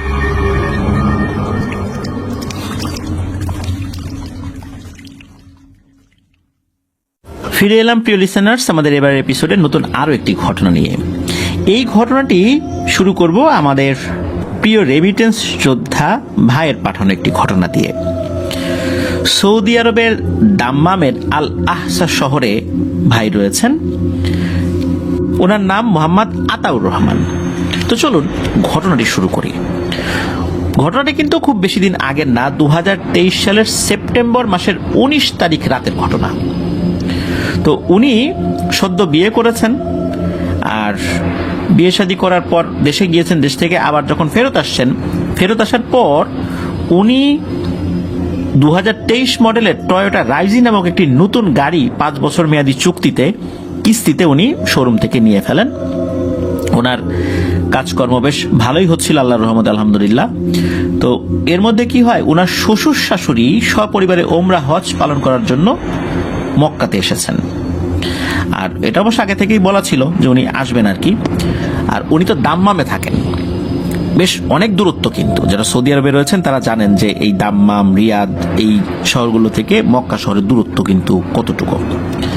তো এই আল আহসা, যেটা এই আল আহসা নামক স্থান থেকে মক্কা প্রায় 1300 কিলোমিটারের মতো দূর। তো ওখানে রাস্তাঘাট যতই ভালো হোক, এত দূরত্ব কিন্তু খুব ইজিলি যে চলে আসা যায় তা কিন্তু না, দীর্ঘ সময় নিয়ে ড্রাইভ করে আসতে হয় আর কি। আর ওনার শ্বশুর, এই আতাউর রহমান ভাইয়ের যিনি শ্বশুর, উনি কিন্তু 25 বছর সৌদি আরবে ছিলেন, একটা কোম্পানির ড্রাইভার হিসেবে ছিলেন। তাই সৌদি আরবের রাস্তাঘাট, তারপরে ওখানকার গাড়ি চালানোর কলা কৌশল সব ওনার জানা। তো ওনার শ্বশুর বলেছিলেন যে বাবা, তুমি যখন আসবা তুমি কিন্তু বাসে এসো, প্রাইভেট গাড়িতে আসার দরকার নাই। নিশ্চয়ই উনি চিন্তা করেছিলেন, কারণ ওই দাম্মাম থেকে উনি যে আসবেন, তো সেখানকার রাস্তাঘাট সম্পর্কে তার তো অনেক অভিজ্ঞতা। আতাউর রহমান ভাই তো উনি নতুন গিয়েছেন, তার তো অভিজ্ঞতা নাই। আর 25 বছর যিনি সৌদি আরবে গাড়ি চালিয়েছেন, সৌদি আরবের বিভিন্ন দূরবর্তী শহরগুলোতে যিনি গাড়ি চালিয়ে অভিজ্ঞতা অর্জন করেছেন, কোন রাস্তায় কি ধরনের সমস্যা আছে, এটা তো ওনার থেকে আসলে তার ভালো বোঝার কথা না। উনি কিন্তু ওই অভিজ্ঞতার আলোকেই বলেছেন যে বাবা, তুমি কিন্তু বাসে করে মক্কাতে এসো।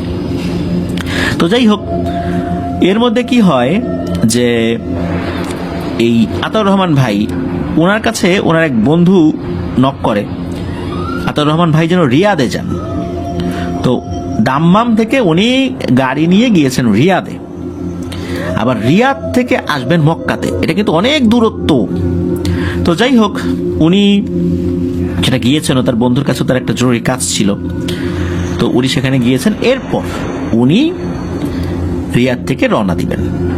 রিয়াদ থেকে কিন্তু এই মক্কা শহরের দূরত্ব অনেক, তো যাই হোক, উনি তো রওনা দিয়েছেন রাত 8টার দিকে মক্কার উদ্দেশ্যে উনি রওনা দিয়েছেন রিয়াদ থেকে। আর রিয়াদ শহর থেকে বের হওয়ার পর রাস্তা আঁকা বাঁকা এবং দুই পাশের জাবাল মানে পাথরের পাহাড়, যেগুলো রাতের বেলা কিন্তু সেটা অনেক সুন্দর লাগে। বিশেষ করে যেই তারার যেই উপস্থিতি, যখন আকাশে তারার উপস্থিতি অনেক বেশি থাকে, চাঁদ থাকে, আর সেই চাঁদের আলোতে পাহাড়গুলো অসাধারণ লাগে, এক নয়নাভিরাম দৃশ্য। তো হালকা চাঁদের আলো এসব দেখতে দেখতে উনি তো যাচ্ছেন, গাড়ি চালাচ্ছেন। তো আর গাড়ি চালাতে যেন ঘুম না আসে, কারণ ওখানকার রাস্তাগুলো কিন্তু দেখা যাচ্ছে যাচ্ছে সোজা, মানে 100 কিলোমিটার খালি সোজা রাস্তা, এরকমও কিন্তু হয়, এরকম আছে কিন্তু। পৃথিবীর সবচেয়ে সোজা রাস্তা প্রায় 250 কিলোমিটারের উপরে, যেটা সৌদি আরবেই রয়েছে। তো এরকম রাস্তার কিন্তু অভাব নাই যে আপনি প্রায় 50-60 কিলোমিটার 100 কিলোমিটার যাবেন যার মধ্যে একটা বাঁকও নেই। তখন কিন্তু ঘুম চলে আসতে পারে। এই জন্য মাঝে মাঝে ড্রাইভাররা কি করেন, কিছু কিছু বাদাম চিবোতে থাকেন। তো ওই সময় আতাউর রহমান ভাই সূর্যমুখীর যেই বিচি, এটা উনি চাবাচ্ছিলেন আর কি, যাতে ঘুম না আসে। তো 2 ঘন্টা গাড়ি চালানোর পর খেয়াল করেন রাস্তায় গাড়ির সংখ্যা অনেক কমে গেছে, স্বাভাবিকভাবেই রাত হয়ে গেছে। ওই সময় ওই রোডের স্পিড লিমিট ছিল 140 কিলোমিটার প্রতি ঘন্টায়, মানে পার আওয়ার 140 কিলোমিটার গাড়ি চালানো যাবে। তো উনি তখন 130 থেকে 135-এর ভিতরে গাড়ি টানছেন। তো হঠাৎ করে উনি খেয়াল করেন যে একটা ধবধবে সাদা রঙের উট ওনার গাড়িটি ক্রস করলো। উনি মনে করছেন চোখের ভুল, উনি আর ওইদিকে মনোযোগ দিলেন না। তবে উনি চিন্তা করেন কি ব্যাপার, উট কিভাবে রাস্তায় আসলো, কারণ ওই রাস্তার দুপাশেই শক্ত কাঁটাতারের বেড়া দেয়া আছে। উনি আবার ভাবলেন হয়তো বা দলছুট কোনো উট, কোনো বেড়া হয়তো বা টপকে বা কোনো বেড়ায় কোনো ভাঙা টাকা ছিল, ওদিক দিয়ে বের হয়ে চলে আসছে। ওনার এই চিন্তা বেশিক্ষণ মানে মাথা থেকে যায় নাই। হঠাৎ করে উনি দেখেন যে ওই সাদা উটটি ওনার গাড়ির পেছন থেকে দৌড়ে ওনার গাড়িটি ঠিক বরাবর এসে সমান তালে দৌড়াচ্ছে। উনি সাথে সাথে গাড়ির মিটার চেক করলেন, দেখলেন ওনার গাড়ি তখন 140 কিলোমিটার স্পিডে উঠেছে। এটা কিভাবে সম্ভব? উট কি এত স্পিডে দৌড়াতে পারে? নিশ্চয়ই না। প্রায় 3 মিনিট দৌড়ে উটটি থেমে গেল বলে ওনার কাছে মনে হলো সে ক্লান্ত হয়ে পড়েছে। তখন উনি চিন্তা করেন, যাক বাবা, এই আপদ বিদায় হয়েছে। তো ওনার গাড়ির মধ্যে একটা এনার্জি ড্রিঙ্ক ছিল, সেটা উনি খেলেন। আর ভাবছেন যে কি ব্যাপার, কি হচ্ছে ওনার সাথে। এদিকে ওনার মাথাটা খুব ওই সময় ব্যথা করছিল এবং কিছুক্ষণ পর পর শরীরে ঝাঁকুনি দিয়ে উঠছিল এবং কেমন যেন ওনার একটা অস্থির ভাব লাগছিল এবং গাড়িটার মধ্যে একটা গুমোট ভাব হয়েছিল আর কি, একটা অস্থিরতা কাজ করছিল মনের মধ্যে। এক জায়গায় বসে থাকতে ভালো, কারণ ড্রাইভিং সিটে বসে মনে হচ্ছিল উনি এই জায়গাটাতে বসে আসলে উনি স্বাচ্ছন্দ্য বোধ করছেন না। তো কি করেছেন, রাস্তার পাশে একটা জায়গায় বেশ খানিকটা এগিয়ে গিয়ে একটা নিরাপদ স্থানে গাড়িটাকে উনি সাইড করেছেন।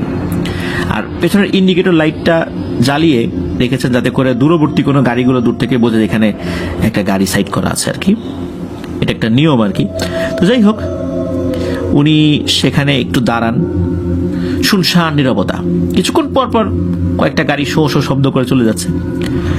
তো ওনার কাছে মনে হলো যেহেতু গাড়িতে উঠবই, একটু প্রাকৃতিক কাজ সেরে নেই। তো উনি জল বিয়োগ করার একটা চাপ অনুভব করেন আর কি। তো উনি গাড়ি থেকে কিছুটা সাইডে গিয়ে ওই কাঁটাতারের বেড়া রয়েছে, তো ওই বেড়া ঘেঁষে ওই জায়গাটাতে উনি ফ্রেশ হওয়ার জন্য বসেছেন। হঠাৎ করেই একটা শীতল হাতের স্পর্শ উনি অনুভব করলেন। মনে হচ্ছে ওনার কাঁধের উপরে একটা খুব ঠান্ডা হাত রাখা হয়েছে। তো উনি ভয়ে ঘাড় ঘোরানোর সাহস পাচ্ছেন না। তারপর চিন্তা করলেন কোনো পুলিশ আসছে কিনা, টহল পুলিশ পেট্রোল ডিউটি করার জন্য দিকে যাচ্ছে, তারা আবার আসছে কিনা। তো উনি যখনই পেছন দিকে তাকিয়েছেন দেখেন কিচ্ছু নাই। তাহলে ওনার কাঁধে হাত রাখলো কে? এটা কি মনের ভুল? না, এটা মনের ভুল ছিল না। উনি যখনই গাড়ির দিকে আবার তাকিয়েছেন তখন উনি ভয়ঙ্কর একটা দৃশ্য দেখেন। উনি দেখেন কালো কুচকুচে লম্বা একটা অভয়, উচ্চতায় 7-8 ফিট হবে, সেটা ওনার গাড়ির গা ঘেঁষে ওনার দিকে বড় বড় চোখ করে দাঁড়িয়ে আছে। মনে হচ্ছে এখনই ওনাকে ছিঁড়ে খেয়ে ফেলবে। এই অভাবটার নখগুলো স্পষ্ট, হিংস্র পশুর মতো নখ, আর চোখ আগুনের মতো জ্বলছে। উনি ওইখানেই সেন্সলেস হয়ে যান। ভোরের আলো ফুটলে উনার হুঁশ ফেরে। এর মধ্যে কোনো গাড়ি উনাকে উদ্ধারের জন্য আসলে দাঁড়ায়ও নাই, বা কোনো পেট্রোল ডিউটির পুলিশগুলো হয়তো বা ওদিক দিয়ে যায় নাই, যার কারণে হয়তো বা কারোরই নজরে পড়ে নাই, বা গাড়ি গেলেও আসলে তারা দাঁড়ায় নাই। তো উনি একা একাই আল্লাহর রহমত আসলে উঠে দাঁড়ান, আবার গাড়ি চালিয়ে উনি মক্কাতে আসেন। তো ওই রাত্রের ঘটনাটা ওনার কাছে একটা দুঃস্বপ্নের মতো, যেটা আজও ওনাকে পীড়া দেয়। তো এই কারণেই মূলত ওনার শ্বশুর আসলে বাসে করে আসতে বলেছিলেন, কারণ একা একা একটা দীর্ঘ পথ একা একা পাড়ি দেয়া গাড়ি চালিয়ে, প্রতিমধ্যে অনেক নির্জন জায়গা রয়েছে। যারা সৌদি আরবে রয়েছেন বা মধ্যপ্রাচ্যের বিভিন্ন জায়গায় রয়েছেন তারা জানেন যে এরকম দীর্ঘ পথ কিন্তু রয়েছে, আশেপাশে কিচ্ছু নাই, কোনো ঘর বাড়ি নাই, কোনো দোকানপাট নাই, কিচ্ছু নাই। মরুভূমির বুক চিরে রাস্তা চলে গেছে, দূরবর্তী স্থানগুলোতে বড় বড় পাহাড় দেখা যায়। সেই পাহাড়গুলোতে হিংস্র কুকুর রয়েছে, এছাড়া কোনো কিছু দেখা যায় না। আবার জায়গা ভেদে সেই কুকুরও নাই, মানে একদম নীরব জায়গা।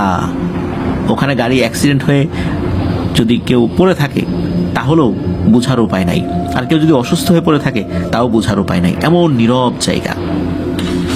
প্রিয় লিসেনার্স, এটি ছিল ঘটনা। আশা করছি আমাদের প্রবাসী ভাই যারা রয়েছেন, বিশেষ করে সৌদি আরবে যারা রাতের বেলা গাড়ি চালান, বা বাংলাদেশেও এখন যারা রাতের বেলা গাড়ি চালাচ্ছেন বা চালাবেন, এই ঘটনা যখন শুনবেন গাড়ি চালানো অবস্থায়, তা তাদের জন্য বলছি যে গাড়ি চালানো অবস্থায় এই ধরনের সমস্যা যদি ফেস করেন, অবশ্যই আয়াতুল কুরসি পড়ে, চারকুল পড়ে শরীরে তো ফু দিতেই হবে। সেই সাথে গাড়ি চালানো অবস্থায় কিন্তু আমরা রাস্তা একাধিক দেখতে পারি, ওই সময় রাস্তা ডানে বায়ে কোথাও যাবেন না, গাড়িটা ওখানে সাইড করে আজান দিতে হবে। আজান দেওয়ার সাথে সাথে আপনাদের এই সমস্যা কেটে যাবে। মূলত গয়লান নামক জিন মানুষের দৃষ্টি বিভ্রম করে দেয়, বিশেষ করে চলার পথে। আর ওই জায়গাতে কেন এমনটা হয়েছিল এটা অবশ্য আতাউর রহমান ভাই বলতে পারেন, কারণ ওই জায়গাটা ওনার অপরিচিত ছিল, যার কারণে ওইখানকার কোনো রহস্য ওইভাবে উদ্ঘাটন করা তো সম্ভব না। উনি ওখান থেকে চলে আসছিলেন, আর ওখানে তো লোকজনও থাকে না যে ওইখানে কারো কাছ থেকে উনি তথ্য নিবেন আর কি। তো যাই হোক, এটি ছিল ঘটনা। ধন্যবাদ আতাউর রহমান ভাইকে আপনার পাঠানো একটি রোমহর্ষক ঘটনার জন্য। আশা করছি আপনাদের কাছ থেকে আরো অনেক ঘটনা ইনশাল্লাহ আমরা পাবো। প্রবাসী ভাইদেরকে সবসময় ইন্সপায়ার করি যে আপনারা ঘটনা পাঠাবেন, লিখতে না পারলে রেকর্ড করে পাঠাবেন, কারণ আমি জানি যে আপনাদের লেখার সময়টা আসলে খুব কম থাকে। আপনারা রেকর্ড করে পাঠাবেন লিখতে না পারলে।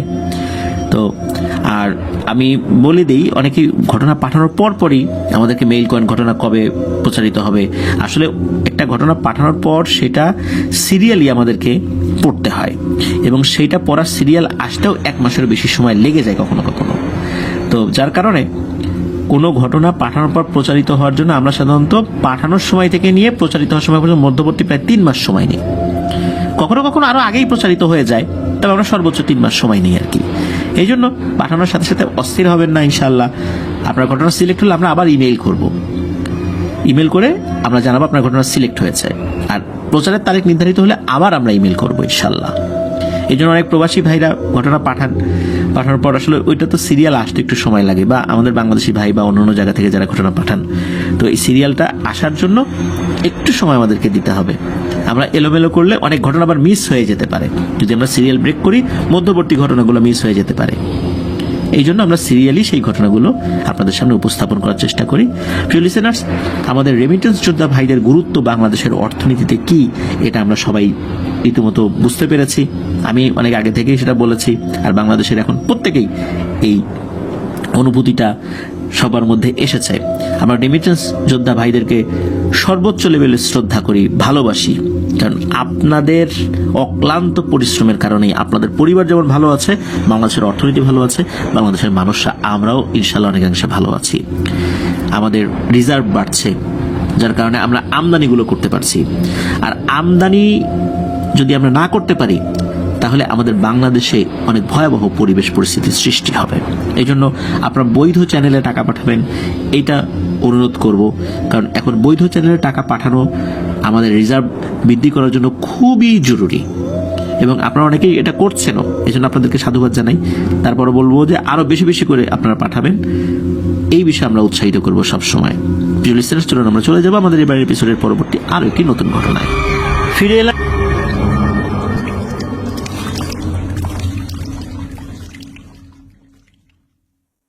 আবারও স্বাগতম জানাচ্ছি প্রিয় লিসেনার্স আমাদের এবারের এপিসোডের নতুন আরো একটি ঘটনায়। এখন যে ঘটনাটি আপনাদের সাথে শেয়ার করব, এই ঘটনাটি আমাদেরকে যিনি পাঠিয়েছেন তার নাম মোহাম্মদ লিটন মিয়া। ওনার বাড়ি গাইবান্ধা জেলার পলাশবাড়ী উপজেলার 1 নং কিশোরগাড়ি ইউনিয়নের হাসানখোর গ্রামে। তো ঘটনাটি উনি মূলত একজন দাদার কাছ থেকে সংগ্রহ করেছিলেন। তার নাম হচ্ছে আব্দুল হান্নান, আমরা হান্নান দাদা বলেই তাকে সম্বোধন করব। তো এই হান্নান দাদার সাথে ঘটে যাওয়া দুটি সত্য ঘটনা আছে আর কি। উনি প্রথম ঘটনাটি পাঠিয়েছেন। তো ঘটনাটি ঘটেছিল আজ থেকে প্রায় 19-20 বছর আগে। তো ঘটনাটি এই লিটন ভাই, তারপর ওনার বড় ভাই তার নাম হলো নান্নু, এবং ওনার চাচাতো ভাই ফিরোজ, এই 3 জন মিলে সংগ্রহ করেছেন। তো ঘটনাটি প্রথমে ওনারা গ্রামের মানুষের মুখ থেকে শুনেছিলেন, আর তখন ঘটনার পুরো বিষয়টা আরো ভালোভাবে আসলে বোঝার জন্যই মূলত এই হান্নান দাদার সাথে ওনারা যোগাযোগ করেন। মাঝখানে বেশ কয়েক বছর হান্নান দাদা ঢাকায় ছিলেন, তাই ওনার কাছ থেকে আসলে ঘটনা সংগ্রহ করা সম্ভব হয়নি। গত বছর হান্নান দাদা ঢাকা থেকে গ্রামে আসছিলেন আর কি, বর্তমানে গ্রামেই আছেন। তো ওনাদের গ্রামে একটা ফুটবল টুর্নামেন্টের আয়োজন করা হয়েছিল। তো ওই খেলা দেখার জন্য হান্নান দাদাও এসেছিলেন, আর তখন এই যে লিটন ভাই, তারপর সাথে ওনার 2 জন যারা ছিলেন, এই 3 জন মিলে দাদার কাছে ঘটনাটি শুনেছিলেন। তো চলুন সেই ঘটনা শুনে আসি। সাল 2004। তো জমিতে পানি সেচ দেওয়ার জন্য এই হান্নান দাদা ওনাদেরই গ্রামে, মানে হাসানখোর গ্রামে প্রথম কিন্তু স্যালো মেশিন কিনে আনছিলেন। এর আগে আসলে ছিল না, আর এটিকে উনি স্থাপন করেছিলেন নদীর তীরে, এবং সেখানে একটি ঘর তুলেছিলেন আর কি। অনেকে আমরা বোরিং ঘর বলি এগুলাকে আর কি। তো ওনারা স্থানীয়ভাবে ওই নদীটাকে করতোয়া নদী বলে থাকেন আর কি।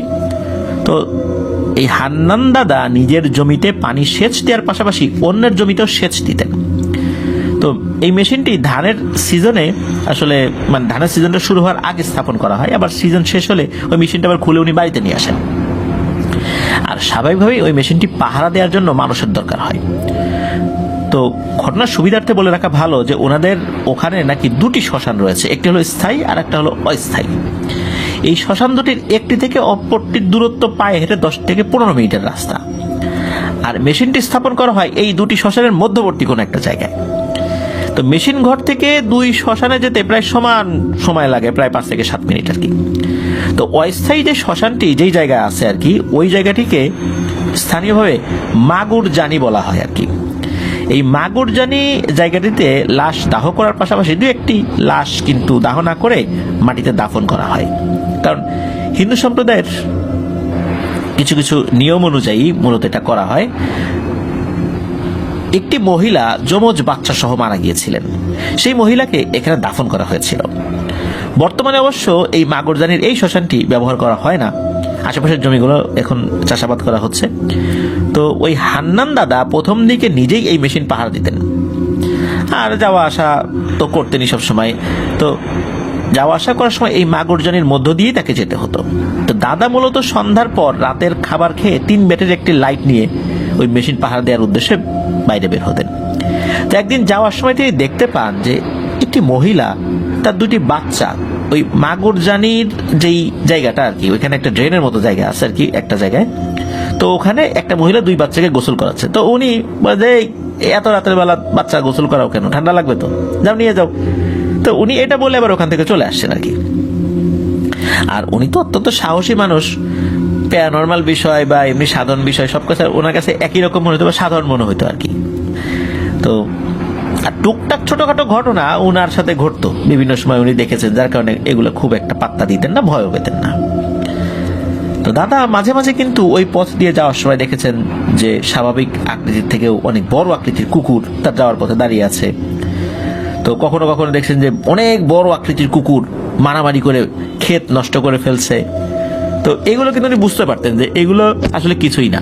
পরের দিন সকালবেলা দেখা যাবে যে ওই ক্ষেতগুলো স্বাভাবিক, কিচ্ছু নাই, আসলেই তাই। উনি দেখতেন যে সবকিছু স্বাভাবিক। তো এরকম কিন্তু উনি দেখেছেন বিভিন্ন সময়। তো দাদা তো বাড়িতে বেশ কিছু কাজ থাকার কারণে এই মেশিন পাহারা দিতে খুব একটা ওই সময় মাঝে কিছুদিন যেতে পারছিলেন না। তো হান্নান দাদা কি করছেন, গ্রামের একজন লোককে 1 সিজন চুক্তিতে আর কি, মানে সিজন চুক্তি বলে, পুরো 1 সিজন পাহারা দেবে আর কি, সিজন চুক্তি ঠিক করেন মেশিন পাহারা দেওয়ার জন্য। তো মেশিন পাহারা দেওয়ার জন্য এই দাদার এক ভাই আর কি, মূলত ভাই, বড় ভাই আর কি বলা চলে, তো তাকে ঠিক করা হয়। তো আসরের পরে উনি চলে যেতেন, আর সন্ধ্যার পর এই হান্নান দাদা কি করতেন, তার জন্য রাতের খাবার দিয়ে আসতেন ওখানে। আর দাদা শুধু দিনের বেলায় পানি সেচ দেওয়ার কাজটা করতেন। ঘটনার রাত্রে এই হান্নান দাদা সেই ভাইকে রাতের খাবার দিয়ে আসার সময় দেখা হয় দুলাল নামে একজন ব্যক্তির সাথে। এই দুলাল এই হান্নান দাদার গ্রাম সম্পর্কে নাতি হয় আর কি। তখন এই দুলাল দাদাকে বলেন যে উনি জমিতে পানি সেচ নেবে। এখন দাদা তো প্রথমে রাজি হচ্ছিলেন না, কিন্তু এদিকে দুলালও নাসরবান্দা, পানি তাকে নিতেই হবে। এখন এক পর্যায়ে এই দুলাল দাদাকে মানাতে সক্ষম হন, মানে বেশ কিছু কারণে আর কি দাদা রাজি হচ্ছিলেন না তার ওই পানির লাইনটা আর কি তার জমির সাথে কানেক্ট করতে। থাকে না গ্রামে অনেক সময় বিভিন্ন সমস্যাগুলো থাকে, অনেকে আবার বাধা দেন যে আমার জমি পার হয়ে যাওয়া যাবে না, এটা সেটা অনেক ধরনের ব্যাপার থাকে আর কি। তো যাই হোক, পানি সেচ দেওয়া শুরু করার আগে এই দাদা দুলালকে বলে রাখেন যে পানি সেচ দেওয়া হলে মানে যতটুকু পানি তার জমিতে ঢুকবে, এরপরে বেশি ঢুকলে তো বেশি মানে ধানগুলো ডুবে যেতে পারে। এই জন্য মূলত বলা হয়েছিল যে একটা নির্দিষ্ট পরিমাণ পানির একটা হিসাব আছে যে কতটুকু ঢুকান লাগে, তারপর আবার ওই মাটি দিয়ে ওইটা বন্ধ করে দিতে হয়। এই কারণেই মূলত এই হান্নান দাদা ওই দুলালকে বলেছিলেন যে তোমার পানি যখন যতটুকু পরিপূর্ণ হয়ে যাবে, যতটুকু প্রয়োজন, এরপর কি আমাকে ডাক দিও, অবশ্যই ডাক দিবা। এক সময় হয় কি, এই দুলাল তার পানি সব হয়ে গেছে, মানে ক্ষেতের মধ্যে যতটুকু পানি দেওয়ার দরকার হয়ে গেছে, তো কোনো কিছু না বলে সে ভুলেই গেছে যে এই হান্নান দাদাকে মানে ডাকতে হবে এবং বলতে হবে বিষয়টা। তো উনি কি করেছেন, উনি বাড়িতে চলে গেছেন। এদিকে রাত প্রায় 2:30 বাজে। দাদা উনি বাইরে বের হয়ে এই দুলালকে অনেক ডাকাডাকি করে কোনো সারা শব্দ পাওয়া যায় না। কি আর করা, দাদা কোনো উপায় না দেখে তার পাহারাদারকে সবকিছু বুঝিয়ে দিয়ে বাড়ির পথে হাঁটতে শুরু করেন। দাদা তখন মাগুরজানির এদিক দিয়ে না এসে ধানি জমির আইল দিয়ে আসতে থাকেন। দাদা যখন অর্ধেক রাস্তায় চলে আসছে তখন তিনি দেখতে পান যে পাঞ্জাবি টুপি পরা 4টি লোক কাঁধে করে একটি লাশের খাটিয়া নিয়ে মাগুরজানির ওই দিকটাতে চলে যাচ্ছে। উনি লাইট ছাড়াই চাঁদের আলোতে স্পষ্ট এটা দেখতে পাচ্ছেন। তো দাদা ভয় না পেয়ে তাদেরকে বলেন, এই তোমরা কারা, এত রাত্রে কোন বাড়ির লোক মরলো, কিছু তো জানলাম না, কারা তোমরা, কার লাশ, এরকম প্রশ্ন করছে। তো দাদা একাই তাদের সাথে কথা বলছে। দাদা লক্ষ্য করছে যে তারা কোনো কথা বলছে না, আর দাদার কথা বলার কারণে বা প্রশ্ন করার কারণে তাদের চলার গতিও তারা কমাচ্ছে না। দাদা রাগ করেন যে কি ব্যাপার, গ্রামের একটা লোক মারা যাবে জানবো না, আর জিজ্ঞেস করলেও বলবে না, এ কেমন ধরনের ভদ্রতা, আমরা গ্রামে সবাই মিলেমিশে থাকি, একজন লোক মারা গেলে আমরা জানবো না। তো উনি বেশ একটু ক্ষোভ ওনার ভিতরে কাজ করে।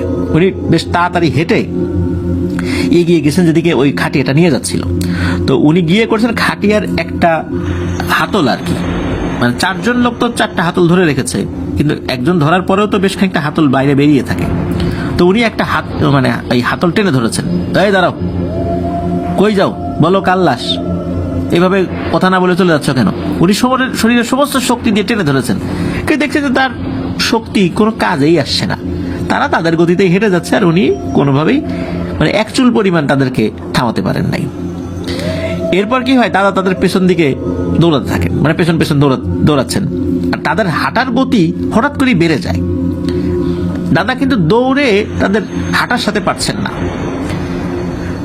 হঠাৎ করে দাদা খেয়াল করেন যে আরে উনি তো নদীর ভিতরে কোমর পানিতে নেমে গেছেন। তখন দাদা বুঝতে পারেন যে সর্বনাশ, এটা তো কোনো সাধারণ লাশের খাটিয়া না। তখন উনি জীবনের এই প্রথমবার প্রচন্ড ভয় পেয়েছেন। কোনো মতে দ্রুত গতিতে উনি নদী থেকে উপরে উঠে পড়েন।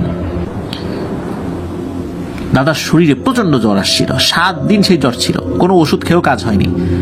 পরে একজন কবিরাজের শরণাপন্ন হলে এই কিছু রুকিয়া করা হয়, এরপর আল্লাহর রহমতে দাদা সুস্থ হয়ে ওঠেন। তো কবিরাজ বলেছিলেন যে ওই দাদা যদি ওই দিন আরেকটু গভীর পানিতে নেমে যেতেন তাহলে ওই জিনগুলো তাকে মেরে ফেলতো। এটা সত্য যে ওই খাটিয়াতে একটা জিনের লাশ ছিল, এবং দাদা কোনোভাবে সেটা দেখে ফেলেছেন, এটা দেখার কথা ছিল না।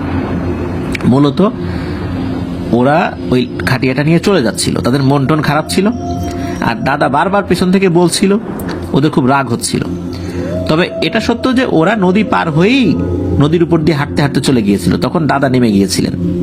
তবে ওরা এতটাই ক্ষিপ্ত হয়ে গেছিল, কারণ নদীর ওখানে ওদের আরো কিছু জিন অপেক্ষা করছিল আর কি, যে বারবার যখন বিরক্ত করছে তখন জিনেরা বলেছিল যে এই লোকটা অনেকক্ষণ ধরে আমাদেরকে বিরক্ত করতেছে, এমনিতেই তো মন টন খারাপ, তারপর আমাদের কিভাবে যেন দেখে ফেলছে আর তারপর এইভাবে বিরক্ত করছে। তো কোমর পানিতে নামার পর দাদা যদি আরেকটু নেমে যেতেন তখন জিনেরা তাকে ওখানেই মেরে ফেলতো। তো এটাই ছিল ঘটনা। প্রিয় লিসেনার্স, আসলে এই টাইপের যে ব্যাপারগুলো এগুলো এড়িয়ে যেতে হয়, সাহস করে এগিয়ে যেতে হয় না। আসলে হান্নান দাদা তো বুঝতে পারে না, উনি গ্রামের স্বাভাবিকভাবে একটা লোক মারা গেলে তো আসলে একজন আরেকজনকে জানায় বা খবর হয়ে যায়, তো লাশ দাফন করতে নিয়ে যাচ্ছে অথচ উনি জানলেনই না, এটা তো স্বাভাবিকভাবেই ওনার মনে একটা বিষয় আসতেই পারে। এমনও তো হতে পারে এটা একটা অস্বাভাবিক মৃত্যু, গ্রামের কাউকে না জানিয়ে গোপনে দাফন করা হচ্ছে, এটা হয়তো বা কোনো পুলিশ কেস হয় না। এটা এই কারণে কিন্তু ওনার ভিতরে এই আগ্রহটা ছিল যে কিছু না জানিয়ে চলেই যাচ্ছে হন হন করে হেঁটে, এই কারণে মূলত উনি এগিয়ে গিয়েছিলেন। তো যাই হোক, আল্লাহর রহমতে বড় একটা বিপদ থেকে বেঁচে গিয়েছিলেন। ওগুলো যদি খুব পিশাচ প্রকৃতির জিন হতো তাহলে কিন্তু ওনাকে মেরেই ফেলতো। প্রিয় লিসেনার্স, এটি ছিল ঘটনা। ধন্যবাদ জানাচ্ছি মোহাম্মদ লিটন মিয়া ভাইকে দারুণ একটি রোমহর্ষক ঘটনা আমাদের পাঠানোর জন্য। আশা করছি আপনার কাছ থেকে আরো অনেক ঘটনা পাবো। প্রিয় লিসেনার্স, চলুন আমরা চলে যাবো আমাদের এবার এপিসোডের পরবর্তী আরো একটি নতুন ঘটনা।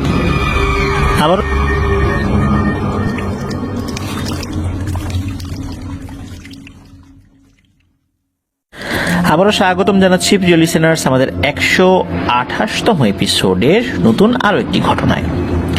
এখন যে ঘটনাটি আপনাদের সাথে শেয়ার করব, এই ঘটনাটি আমাদেরকে যিনি পাঠিয়েছেন তার নাম সুলতান। উনি বর্তমানে অনার্স 2য় বর্ষে লেখাপড়া করছেন। ওনার বাড়ি সিরাজগঞ্জ জেলার উল্লাপাড়া উপজেলার লাহিড়ী মোহনপুর গ্রামে। প্রিয় লিসেনার্স, আপনারা জানেন লাহিড়ী মোহনপুর বাংলাদেশের একটি বিখ্যাত গ্রাম।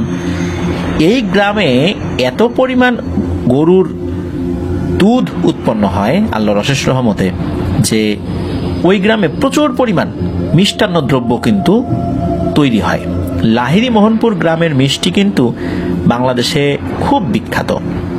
আর এই লাহিড়ী মোহনপুরের যেই গরুর খাঁটি দুধ, এইটারও কিন্তু সারা বাংলাদেশ ব্যাপী একটা কদর রয়েছে। তো সেই গ্রামেরই একজন বাসিন্দা আমাদের এই সুলতান ভাই। তো চলুন ওনার পাঠানো ঘটনা আমরা শুনে আসি। মূলত উনি এই ঘটনাটি সংগ্রহ করেছেন ওনার বন্ধু, তার নাম হলো তানভীর। মূলত তানভীরের সাথেই ঘটনাটি ঘটেছিল। তো সালটা ছিল 2018। তখন এই তানভীর 9ম শ্রেণীতে লেখাপড়া করেন। আর রোজার মাস শুরু হয়ে যায়। আর রোজার মাসে তেমন কোনো আসলে লেখাপড়ার চাপ ছিল না। সেহরি খেয়ে ঘুমিয়ে পড়তেন আর ঘুম থেকে উঠতেন 10টা-11টার দিকে। তো ঘটনা যেদিন ঘটে ওই দিন শুক্রবার হয়, তাড়াতাড়ি উঠে গোসল করে জামা কাপড় ধুয়ে তারপরে নামাজ পড়তে চলে যান। জুম্মার নামাজ শেষ করে বাসায় আসতেই ওনার মা বলেন যে তার খালা ফোন করেছিলেন, খালার বাসায় দোয়া মাহফিলের আয়োজন করা হয়েছে এবং ইফতার মাহফিলের আয়োজন করা হয়েছে। তো ইফতারের আগেই তো দোয়া মাহফিল হবে। তখন উনি কি করেন যে ওনার বাসায় একটা বাইক ছিল, ওই বাইকটা নিয়ে যাবেন আর কি। তো ওনাদের রাস্তাটা কিন্তু কাঁচা রাস্তা, আর কাঁচা রাস্তায় তো আসলে ওইভাবে গাড়ি চালানো বেশ কঠিন। বাইক নিয়ে চলা যায়, আবার বৃষ্টি হলে আবার ওই রাস্তায় বাইক নিয়েও যাওয়া যায় না। আর এই যে তানভীর ভাইয়ের আব্বু আর্মিতে চাকরি করেন, উনি বাসায় বেশি একটা থাকতে পারেন না স্বাভাবিকভাবেই। তো বাইকটা বাসায় থাকে, কিন্তু ওনার আব্বুর বিশেষ নির্দেশনা ছিল যে এই তানভীর ভাইকে যেন খুব প্রয়োজন ছাড়া বাইকের চাবি দেয়া না হয়।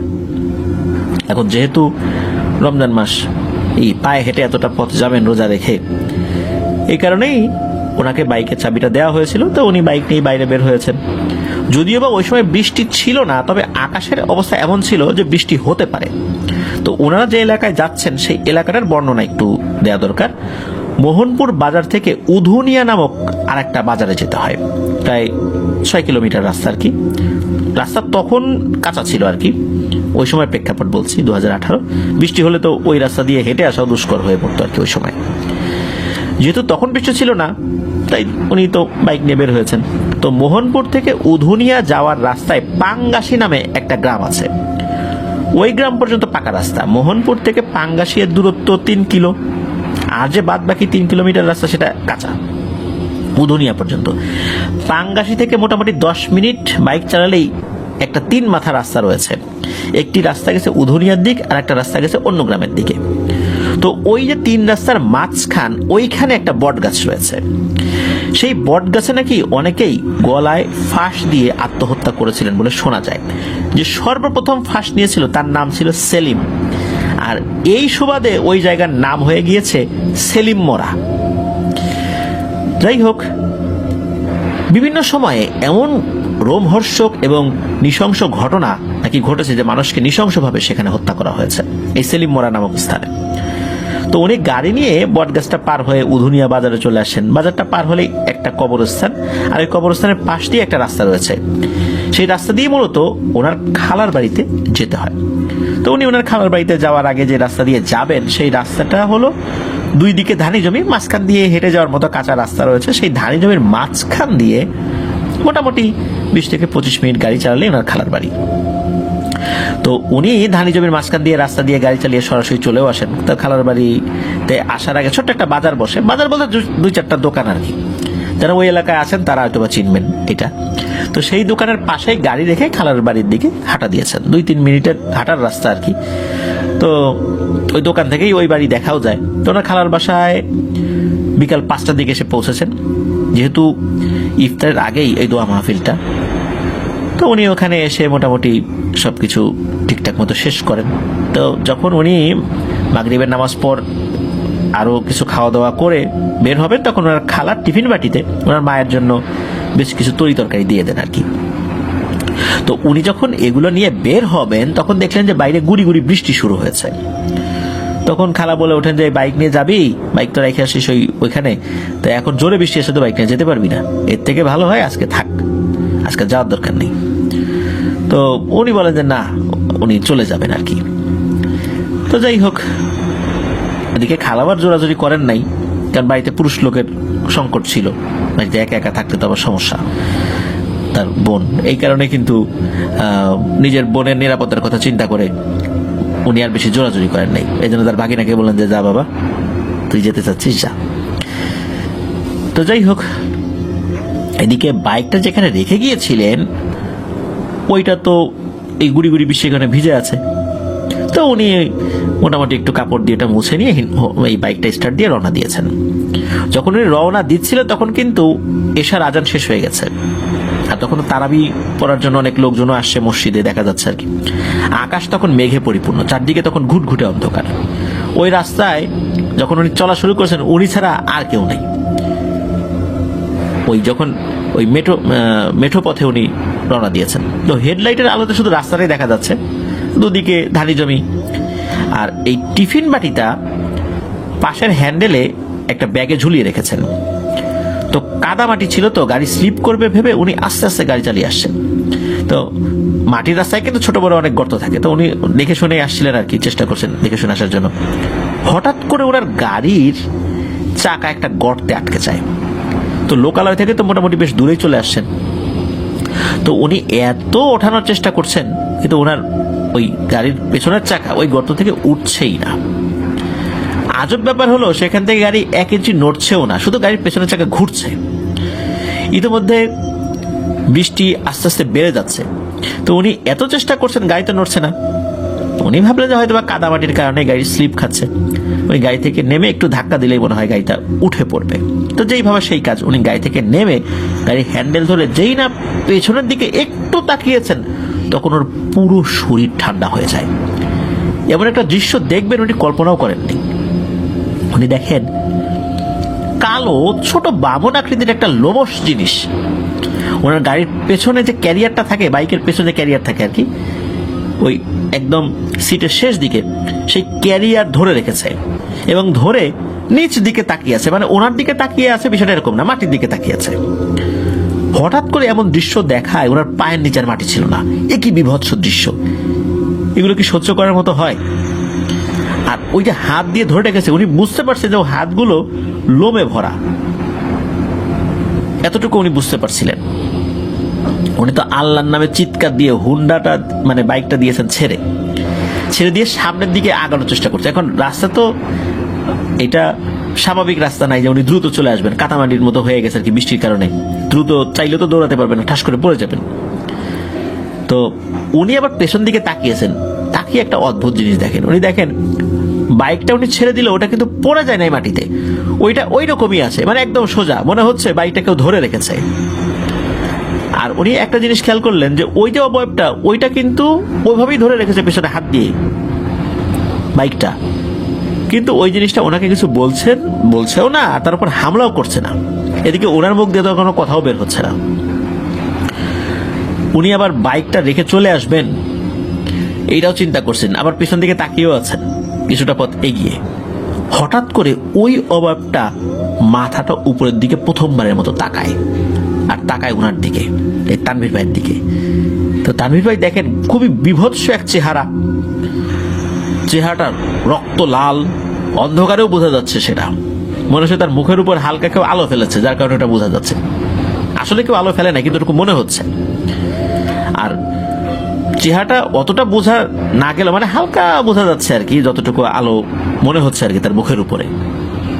আর ওই জিনিসটা মনে হচ্ছে নাক আর কান নাই। হঠাৎ করে বিশ্রীভাবে হাসা শুরু করে। এদিকে তানভীর ভাই তো ভেবেই নিয়েছিলেন যে ওনার আজকে আর হয়তো বাড়ি ফেরত যাওয়া হবে না, আজকে ওনার জীবনের শেষ দিন। উনি তো দোয়া দুরুদ পড়া শুরু করেছেন এবং উনি ঘাড় ঘুরিয়ে আবার সামনের দিকে হাঁটা শুরু করার চেষ্টা করছেন আর কি। হঠাৎ করে উনি দেখতে পান দুজন লোক তাদের মাথার উপর ছাতা ধরে, দুইটা ছাতা ধরে হাতে টর্চ লাইট নিয়ে কথা বলতে বলতে এদিকে এগিয়ে আসছে। ওই সময় উনি আবার পেছন দিকে তাকিয়েছেন, উনি দেখেন যে ওনার বাইকটা ধপাস করে মাটিতে পড়ে গেল।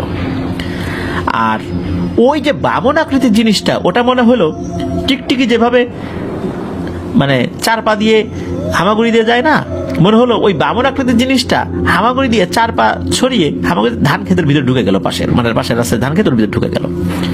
তো যখন যাচ্ছিল তখন গড় গড় গড় গড় শব্দ হচ্ছিল। ওই লোক দুটো আসার সময় আবার ওনার দিকে টর্চ লাইট মেরেছিল, তারাও হয়তোবা হঠাৎ করে ওনাকে দেখে ভয় পেয়েছে যে কি রে, এর আবার কি, এ আবার ভূত প্রেত নাকি, এত রাত্রে কে রাস্তায় দাঁড়িয়ে আছে, একদম মাঝ রাস্তায়। তো তারা কাছে এসে জিজ্ঞেস করলো, এ বাবা তুমি কে, এত রাত্রে এখানে কি করো?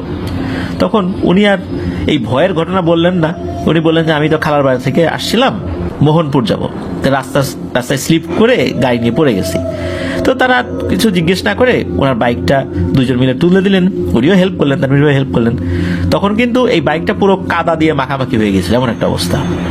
তবে স্টার্ট দিতেই প্রথমবার স্টার্ট নিয়ে নিল। তো তারা বললো যে সামনে তো আরো পিচ্ছিল অবস্থা, একটু সাবধানে যেও, এই বলে তারা বিদায় নিলেন। ওনারা সম্ভবত তারাবির নামাজ পড়ার জন্য কোনো একটা মসজিদের দিকে যাচ্ছিলেন আর কি। তো উনিও তাদেরকে বিদায় দিয়ে চলে আসলেন। তো উধুনিয়া বাজার পার হয়ে সোজা বাড়ির পথে রওনা দিয়েছেন। আর বৃষ্টির কারণে তো রাস্তা পিচ্ছিল হয়ে গিয়েছিল, গাড়ি বেশি জোরেও চালাতে পারছিলেন না। এদিকে ভয়ে তো হাত পা কাঁপছিল, তবুও আস্তে আস্তে আল্লাহর নাম নিয়ে এগিয়ে আসছিলেন। ওই যে সেলিম মোড়া নামক জায়গায় উনি যখন চলে আসছেন, ওই বট গাছের নিচ দিয়ে যেতেই হঠাৎ করে ওনার গাড়ির পেছনে একজন অস্তিত্ব অনুভব করেন। তখন গাড়িটা আস্তে আস্তে ভারী হতে লাগলো, গাড়ির গতি কমে গেল। তখনই ভাবলেন আজ ওনার সাথে অনেক খারাপ কিছু হতে যাচ্ছে। বটগাছটা পার হতেই কেমন যেন ওনার বাইকটা আবার স্বাভাবিক হতে শুরু করলো। তখন সবকিছু স্বাভাবিক মনে হচ্ছিল। ঠিক তখনই পেছন থেকে একটা কর্কশ কণ্ঠ ভেসে আসলো। এমন একটা ভাষায় কথা বলল যে ভাষাটা উনি বুঝতে পারছিলেন, এটা বাংলা ভাষাই মনে হলো, তবে কণ্ঠটা অন্যরকম। বাংলা ভাষাই তো অনেকে কথা বলে, কিন্তু কারো কণ্ঠ যদি ব্যতিক্রম হয় তখন মনে হচ্ছে এটা কি ভিন্ন ভাষা কিনা। তো ওই রকম ভাবে মনে হয়েছিল, তবে এই শব্দটা ছিল এরকম, তোর সাথে আবার দেখা হবে। এরপরই বিশ্রী ভাবে একটা হাসি। ওনার তো হাত পা প্রচন্ড জোরে কাঁপাকাঁপি করছিল, মনে হচ্ছিল এখনই বাইক নিয়ে উনি রাস্তায় পড়ে যাবেন। তবে এরই মধ্যে উনি কাঁচা রাস্তা পার হয়ে পাকা রাস্তায় উঠে পড়েছেন। এরপর যত জোরে সম্ভব বাইক চালিয়ে উনি মোহনপুর বাজারে চলে আসেন। বাজারের পাশে ওনার বাসা। তো বাসায় এসে দেখেন যে রাত 11টা বেজে গেছে। তো ওনার এই অবস্থা দেখে ওনার মা তো অবাক হয়ে যান, কি ব্যাপার এই অবস্থা কেন? তো উনি আর তেমন কিছু না বলে গোসল করে উনি শুয়ে পড়েন। ওই রাত্রে ভয়ঙ্কর জ্বর আসছিল ওনার মা সারা রাত ওনার পাশেই বসা ছিলেন। ফজরের আজানের পর ওনার জ্বর ধীরে ধীরে স্বাভাবিক হতে শুরু করে। ওই দিন আর আসলে উনি রোজা রাখতে পারেন নাই অসুস্থতার কারণে। আর ওই যে খালার দেওয়া ওই টিফিন বাড়িটা যে কোথায় পড়ে গিয়েছিল এইটা উনি বলতে পারেন না, কে নিয়ে গেল কি হলো ওটার পরে খুঁজেও পান নাই। যাই হোক, উনি সকাল হওয়ার পর একটু সুস্থতা অনুভব করেন আর কি। এরপরে ওনার মাকে সব ঘটনা খুলে বলেন। তো ওই রাত্রেই কিন্তু ওনার বাবা উনি চলে আসছিলেন আর কি, কারণ ওনার আবার ওই দিন ছুটি হয়েছিল। ছুটি হওয়ার কারণে উনি নাইট কোচে উঠে পড়েছিলেন। ওই ভোরের দিকে উনি চলে আসছিলেন আর কি, সেহরির কিছু সময় পরে উনি বাসায় চলে আসছিলেন আর কি। তো এরপর ওনার বাবাও যখন বিষয়টা আসলে জানেন, তখন একজন ইমাম সাহেবের কাছে ওনার নিয়ে যাওয়া হয়, সবকিছু খুলে বলা হয়। উনি ওনার মতো করে রুকিয়া করে দেন, ঝাড়ফুঁক করে দেন আর কি। তবে উনি একটা বিষয় বলে দেন যে রাতের বেলা আর কখনো এইভাবে গাড়ি চালাবা না, একা একা অন্তত না, আর কিছু আমল শিখিয়ে দেন। এই আমলগুলো সবসময় করতে বলেন, তা না হলে কিন্তু ওই জিনিসটা আবার তার কাছে চলে আসতে পারে। তো এটা খুবই একটা ভয়ঙ্কর অভিজ্ঞতা ছিল এই তানভীর ভাইয়ের জন্য। তবে আল্লাহর রহমতে এখন পর্যন্ত ওনার সাথে ওই জিনিসটার আর পুনরায় দেখা হয়নি। আর যেই আমলটা শিখিয়ে দিয়েছিলেন উনি সেই আমলগুলো এখনো রেগুলার করছেন। আর আপনার একটি সরকারি কলেজে অনার্স দ্বিতীয় বর্ষে এই তানভীর ভাই এই সুলতান খন্দকার ভাইয়ের সাথেই লেখাপড়া করছেন আর কি। তো এটি ছিল ঘটনা। প্রিয় লিসেনার্স, আসলে রমজান মাসে ঘটনা আমরা চিন্তা করি যে কোনো ভয়ের ঘটনা ঘটে না, আসলে কিন্তু বিষয়টা এরকম না। রমজান মাসে ভয়ের ঘটনা ঘটে। আমরা বলি যে রমজান মাসে শয়তান আবদ্ধ থাকে, মূল ইবলিশ শয়তান আবদ্ধ থাকলেও এই যে ছোট ছোট ছোট যেই জিনগুলো, এগুলো তো সব আবদ্ধ থাকে না, মূলত এরাই বিভিন্ন সময় এসে বিরক্ত করে। আবার দেখা যায় যে রাতের বেলা একাকী পথে আপনি যদি কোনো খাবার নিয়ে যান, মাছ, মাংস, পিঠা, তখন এগুলো খাওয়ার জন্য কিন্তু ওরা এসে বিরক্ত করে। কখনো কখনো আক্রমণ করে, কখনো কখনো আক্রমণ না করে সেগুলো ছিনিয়ে নেওয়ার চেষ্টা করে। আবার যদি এগুলো দিয়ে দেওয়া হয় এগুলো নিয়ে চলে যায়, আবার না দিলে ওরা ক্ষতি করে। আর আমরা যেমন স্বাভাবিকভাবে যদি কেউ কাউকে কোনো জিনিস বুঝাই, আমরা অনেক সময় মেনে নিই, কিন্তু জিনেদের বেলায় হয় এর উল্টোটা। কারণ এরা অনেক ক্ষেত্রেই কোনো কিছু মানতে চায় না, কোনো যুক্তি দিয়ে এদেরকে বোঝানো সম্ভব হয় না। একজনের পিছনে লাগলে তো লেগেই থাকে, এমন একটা অবস্থা আর কি। যাক, আল্লাহ আমাদেরকে হেফাজত করুন। ধন্যবাদ জানাচ্ছি সুলতান খন্দকার ভাইকে, আপনার বন্ধু তানভীর ভাইয়ের একটি ঘটনা আমাদের সাথে শেয়ার করার জন্য। আশা করছি ওনার কাছ থেকে আরো ঘটনা ইনশাল্লাহ আমরা পাবো। প্রিয় লিসেনার্স, চলুন আমরা চলে যাব আমাদের এবার এপিসোডের 128তম যে এপিসোডটা, এটার একদম শেষ ঘটনায়, মানে ষষ্ঠ ঘটনায় আমরা চলে যাব এখন। 5টি ঘটনা ইতিমধ্যে আমরা প্রচার করে ফেলেছি। প্রিয় লিসেনার্স, আবারও বলছি, আপনাদের কাছে যদি ঘটনা থাকে সেই ঘটনাগুলো আপনারা আমাদেরকে পাঠাতে পারেন ইমেইল করার মাধ্যমে। আর ইমেইল অ্যাড্রেসটা হচ্ছে afnandahorbald@gmail.com। ইমেইল অ্যাড্রেসের স্পেলিংটা আমরা আমাদের ভিডিও ডেসক্রিপশনে দিয়ে রেখেছি। তারপরে বলছি afnanthehoorwordld@gmail.com। প্রিয় লিসেনার, চলুন আমরা চলে যাচ্ছি আমাদের এবার এপিসোডের ষষ্ঠ এবং শেষ ঘটনায়। আবারও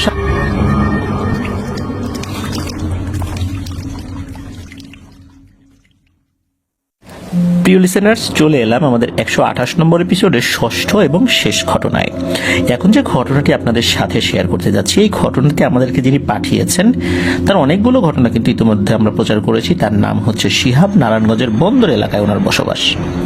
উনি বিয়ে করেছেন বরগুনা জেলার তালতলী উপজেলার নলগুনিয়া গ্রামে। মূলত ঘটনাটি এই নলগুনিয়া গ্রামের ঘটনা। উনি বেশ কিছুদিন আগে শ্বশুরবাড়ি বেড়াতে গিয়েছিলেন।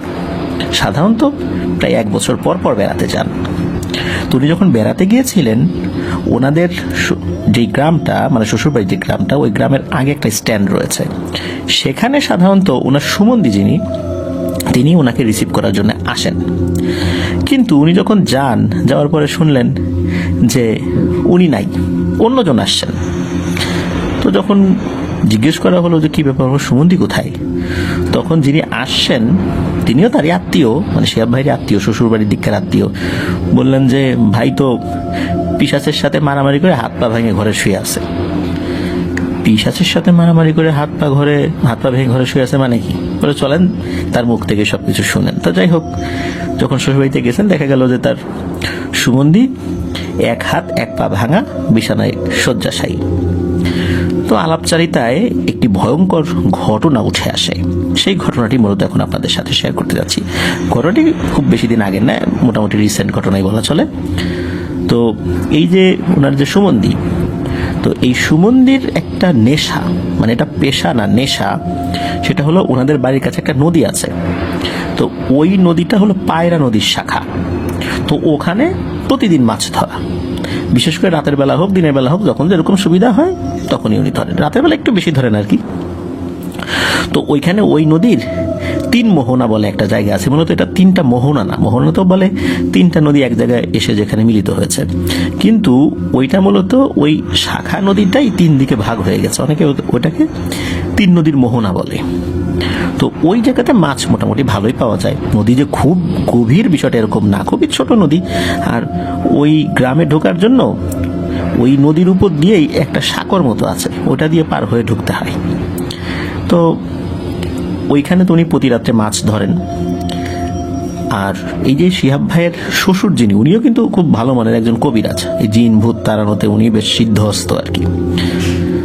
আর ছোটবেলা থেকে এই সমস্ত জিনিস দেখতে দেখতে ওনার সুমন্দির আসলে ভয় ডর খুব কম ছিল। আর ছোটখাটো জিনিস উনি সবসময় এগুলো ফেস করেছেন, এটা আহামরি ওরকম বলার মতো না। তো যাই হোক, ব্যাপার যেটা হয় সেটা হচ্ছে যে উনি ওই রাত্রে মাছ ধরেছেন।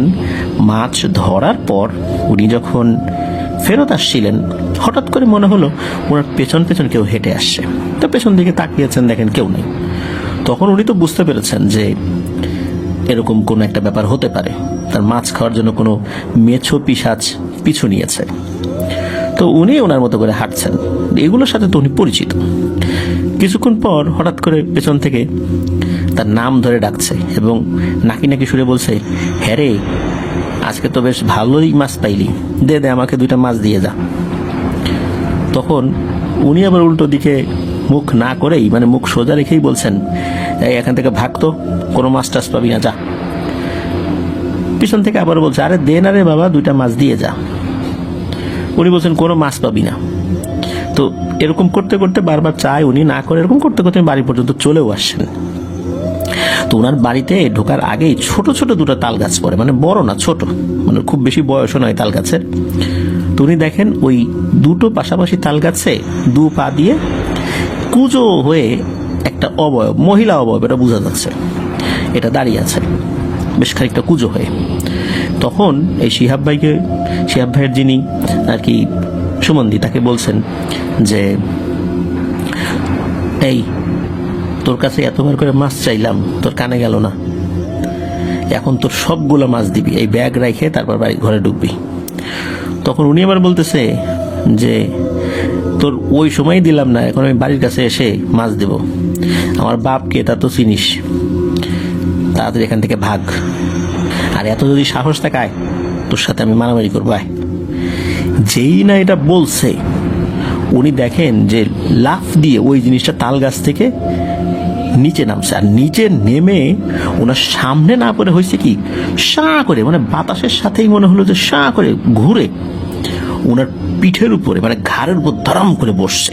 আর এমন ভাবে বসছে, হঠাৎ করে শরীর উপর চাপ লাগছে, তো ওনার এক পাই ভেঙে যায়।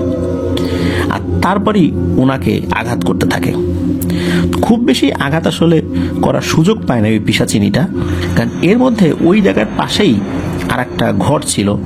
মূলত ওই পাশে আর একটা জায়গায় মাছের একটা ঘের ছিল। তো ঘের বলতে কি, ওই নদীর একটা জায়গায় বড় জাল টাল পেতে রাখা আর কি, তো ওই পাহারা দেওয়ার জন্য, যাতে মাছ টাছকে চুরি না করে। তো ওইখানে একটা লোক ছিল, উনি সারা রাত জেগেই থাকতো। উনি হঠাৎ করে এরকম শব্দ, ধাপধুপ শব্দ, এটা শুনে কি হয়েছে এটা দেখার জন্য বের হয়ে আসে টর্চ লাইট নিয়ে। তো ওই সময় তো চাঁদের আলো ছিল, উনি দেখতে পাচ্ছেন যে ওই কাছেই একটা জায়গায় মনে হচ্ছে কেউ একজন লাফালাফি করছে। লাফালাফি বলতে উনি দেখছেন যে একটা মানুষ। তখন ওই টর্চ লাইট মারেন, মনে হচ্ছে যে কোন একটা অদৃশ্য শক্তি, যেটাকে দেখা যাচ্ছে না, সেই জিনিসটা এই শিহাব ভাইয়ের সম্বন্ধীকে ক্রমাগত আঘাত করছে। উনি যখন দ্রুত ওখানে গেছেন, তখন ওই জিনিসটা তাকে ছেড়ে দিয়ে চলে যায়। তখন ওনাকে ধরে টরে তো বাড়িতে নিয়ে আসছে। বাড়িতে নিয়ে আসার পর এই অবস্থা, এটা দেখার পর ওনাকে তো কিছুটা সেবা শুশ্রূষা বাড়ি থেকে করা হয়েছে। এদিকে ওনার বাবা, যিনি কবিরাজ, মানে শিহাব ভাইয়ের শ্বশুর, তখন উনি কি করছেন, ওই জিনটাকে হাজির করছেন। হাজির করার পর বলে, যাই তুই আমার ছেলেকে এরকম করলি কেন, তুই জানিস না আমার ছেলে? বলে, হ্যাঁ জানি তো, ওর কাছে মাছ চাইলাম ও দিল না, কেউ 2টা মাছ দিতে পারতো না? তখন উনি বলছেন, হ্যাঁ তোদের স্বভাব তো জানি, তোদেরকে যদি একবার মাছ দেয়া হয়, তখন সারাক্ষণ তোরা তার পিছু লেগে থাকিস মাছ নেওয়ার জন্য, তোদেরকে মাছ দেওয়া যাবে না। বলে যে ওর কাছে আমি ভালোই ভালোই মাছ চাইছিলাম, ও দেয় নাই, এই জন্যই মূলত ওকে আক্রমণ করছি। আর ও আমাকে আক্রমণ করার জন্য আহ্বান করছে, যাই লাগ আমার সাথে, এই জন্য আমি আসছি, আমার কি দোষ? এখন ওরে ছেড়ে আমি চলে যাব, আমাকে 4টা ইলিশ মাছ দিতে হবে। তখন এই শিহাব ভাইয়ের শ্বশুর বলতেছেন, 4টা ইলিশ কেন, 4টা পুঁটি মাছও তোকে দেবো না, তুই কি যাবি নাকি তোকে বন্দি করব। এভাবে হুমকি ধামকি দিয়ে ওনাকে, মানে উনি আসলে ওই পিশাচিনিটাকে ওখান থেকে পাঠিয়ে দেন, মানে বিতাড়িত করেন। তো এই যে ঘটনা, এই ঘটনায় ওনার এক হাত এক পা ভেঙে গিয়েছিল এই শিহাব ভাইয়ের সুমন্দি যিনি। তো এই যে মাছ রিলেটেড যে ঘটনাগুলো, এগুলো আমাদের আসলে বাংলাদেশের একটা ধ্রুপদী বা ক্লাসিক্যাল ভৌতিক ঘটনা আমরা বলতে পারি। তো যে কোনো ভয়ের এপিসোড যদি মাছ রিলেটেড ঘটনা তার মধ্যে কোনো একটা ঘটনা সন্নিবেশিত না করা হয়, কেন জানি মনে হয় এপিসোডটার একটা অপূর্ণতা থেকে যায়। কারণ এটা আমাদের বাংলাদেশের আবহমানকালের একটা লোক সংস্কৃতির একটা অংশ হয়ে গেছে, একটা ধ্রুপদী ঘটনা বলতে পারেন এই মাছ রিলেটেড ঘটনা। বাংলাদেশের বিভিন্ন জায়গায় বিভিন্ন সময় এই ধরনের ঘটনা ঘটেছে, ঘটছে, ভবিষ্যতেও ঘটবে। আর এই ধরনের ঘটনা আমরা পেতে থাকবো। তবে এই ধরনের ঘটনা শুনতে যেমন আমাদের ক্লান্তি লাগে না, বলতেও ক্লান্তি লাগে না। যদিও বা এই ঘটনার শেষে কি হয় বা মাঝে কি হতে পারে, এই জিনিসগুলো আমরা অনেকটা আগে থেকেই আঁচ করতে পারি। তবে একটি ব্যাপার আমরা শিখলাম, সেটা হলো ওদেরকে মাছ দিলে নাকি মানে এরপরে বারবার ওরা সে উপদ্রব করে একবার মাছ দিলে। এই জন্যই মূলত অনেকে মাছ দিতে চান না, তা না হলে তো মাছ একটা দিয়েই দেওয়া যায়। কিন্তু দেখা যায় যে ওরা পরে এসে আবার উপদ্রব করবে, এই সমস্ত কারণে মূলত মাছ অনেকেই দেন না, যেটা হয়েছিল এই শিহাব ভাইয়ের সুমন্দির বেলায়। তো নলগনিয়া গ্রাম কিন্তু একদম নির্জন একটি গ্রাম, খুব সুন্দর একটি গ্রাম, বরগুনা জেলার প্রত্যন্ত এলাকায় ওই গ্রামটি রয়েছে।